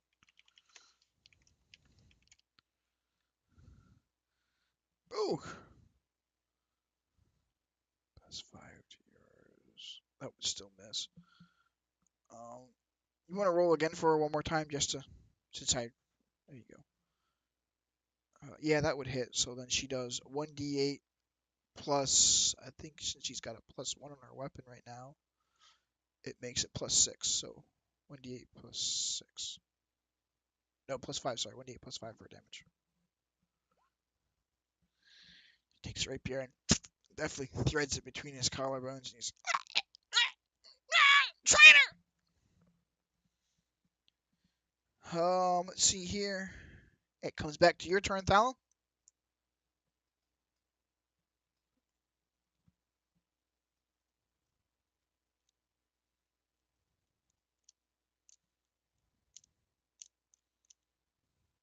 No, the other two are dead. Here, let me do this real quick for you. I've been doing this since here, and I just forgot to do these ones. These guys here, they be El Dedo. You're gonna cast Word of Radiance on it?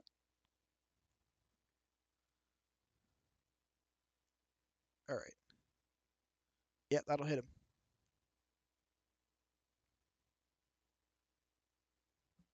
So roll your damage out.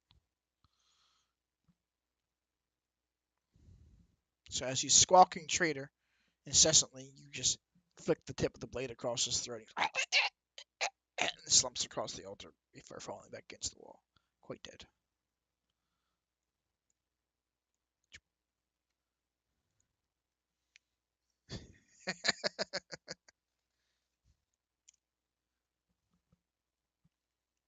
You get the sense that they just mimic things they hear around them.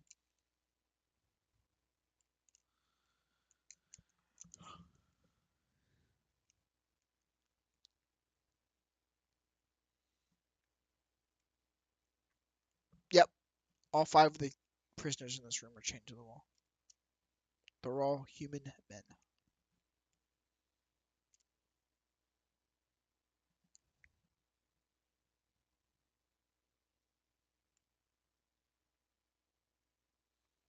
Take the key and turn it in there, and sure enough, shackles fall off his wrist.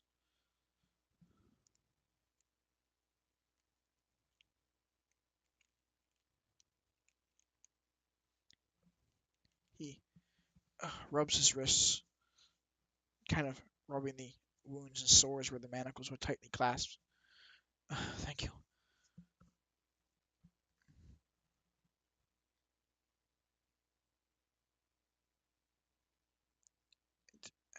I don't know. It's the first I've heard him say that. They usually just mimic what they hear from the other cultists running around the hallways outside.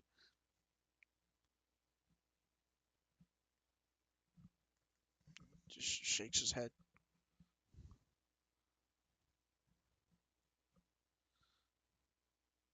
As you go to leave, he grabs your shoulders and says, "Please, if you're going to go, keep going further.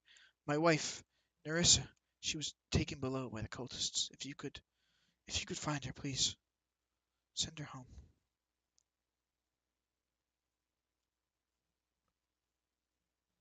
"Thank you."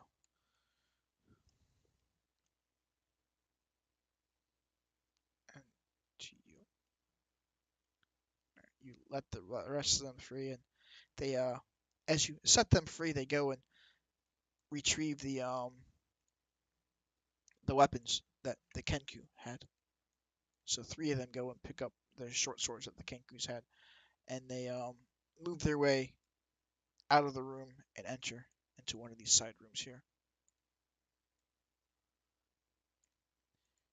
He's as he's walking out, he says, "I'm gonna find some place here that's it looks safe. If you find her, send her up to us. I'll wait for her or for you, whichever comes first on the way out here."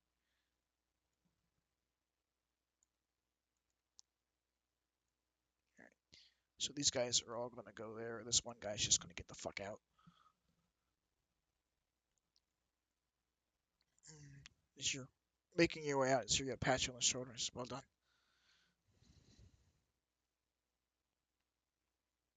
He just says, "Well done," patting you on the shoulder.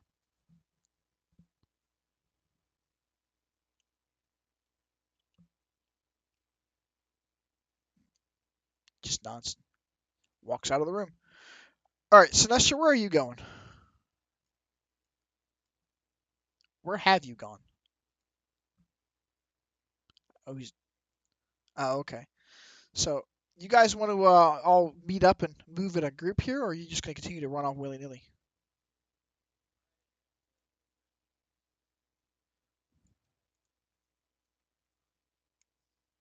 I was going to say it's getting late here. If you guys want to call it a night here, we can pick it up next time. Because it is at 11 o'clock now, which is around where we're going to stop. Or we're scheduled to stop, rather.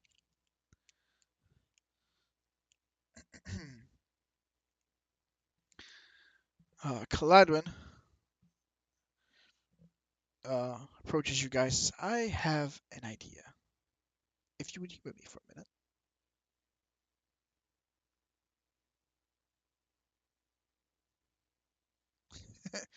"No." "Well, never mind then. Good night." "I can cast a spell that will provide us shelter for around 8 hours or so."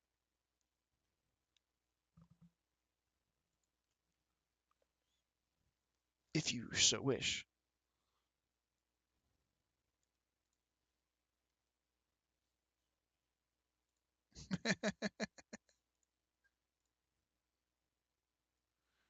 "Where would you like to set this up?"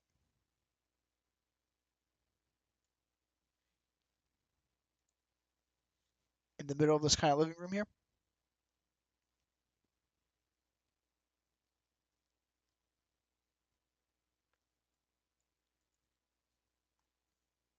"We can move these rubble out of the way here and use this larger chamber here." "All right." So you drag a bed into the space? Zero seeing you do the same. I I like that idea. And he goes and does the same. So you guys have dragged in a bed here, and we're gonna he puts the other one against the door here, and lays down in it quite comfortably. And then our friend here is going to cast a. God damn it! I realized I couldn't do it that way. Bummer. He's going to cast Lehman's Tiny Hut, which protects you guys and prevents anything hostile from entering the space. So there you go. There's your little safe bubble for the night. And we'll call everybody getting a long rest.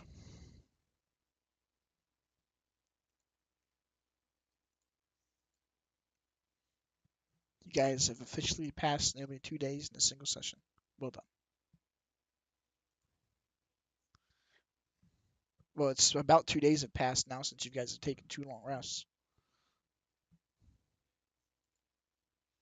You've been inside this place here now for almost a whole day at this point.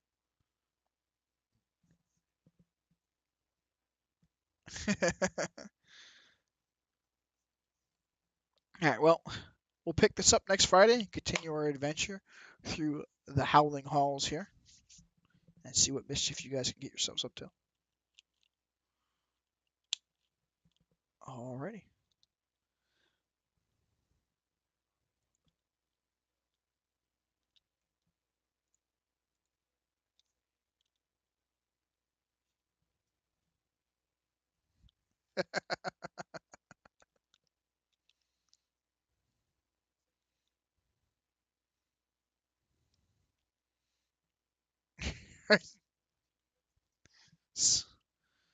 So you go and you drag yourself a bed? Well,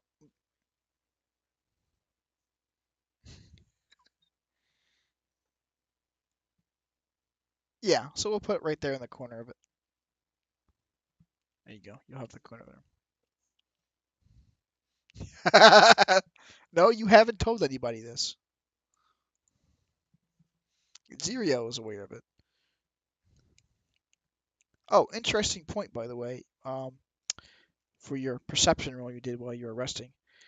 After he snuffed that torch out, you could not see him in the darkness when he left the room. He made a point of putting the torch out before you guys went to bed in that room.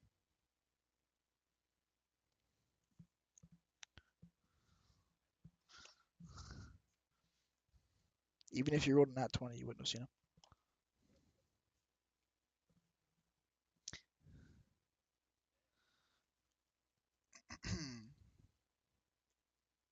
No, you didn't. You were working purely on sight.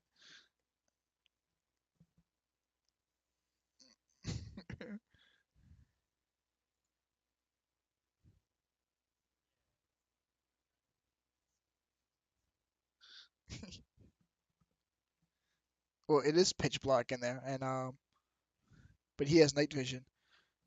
But you didn't succeed over his 27 sleight of hand.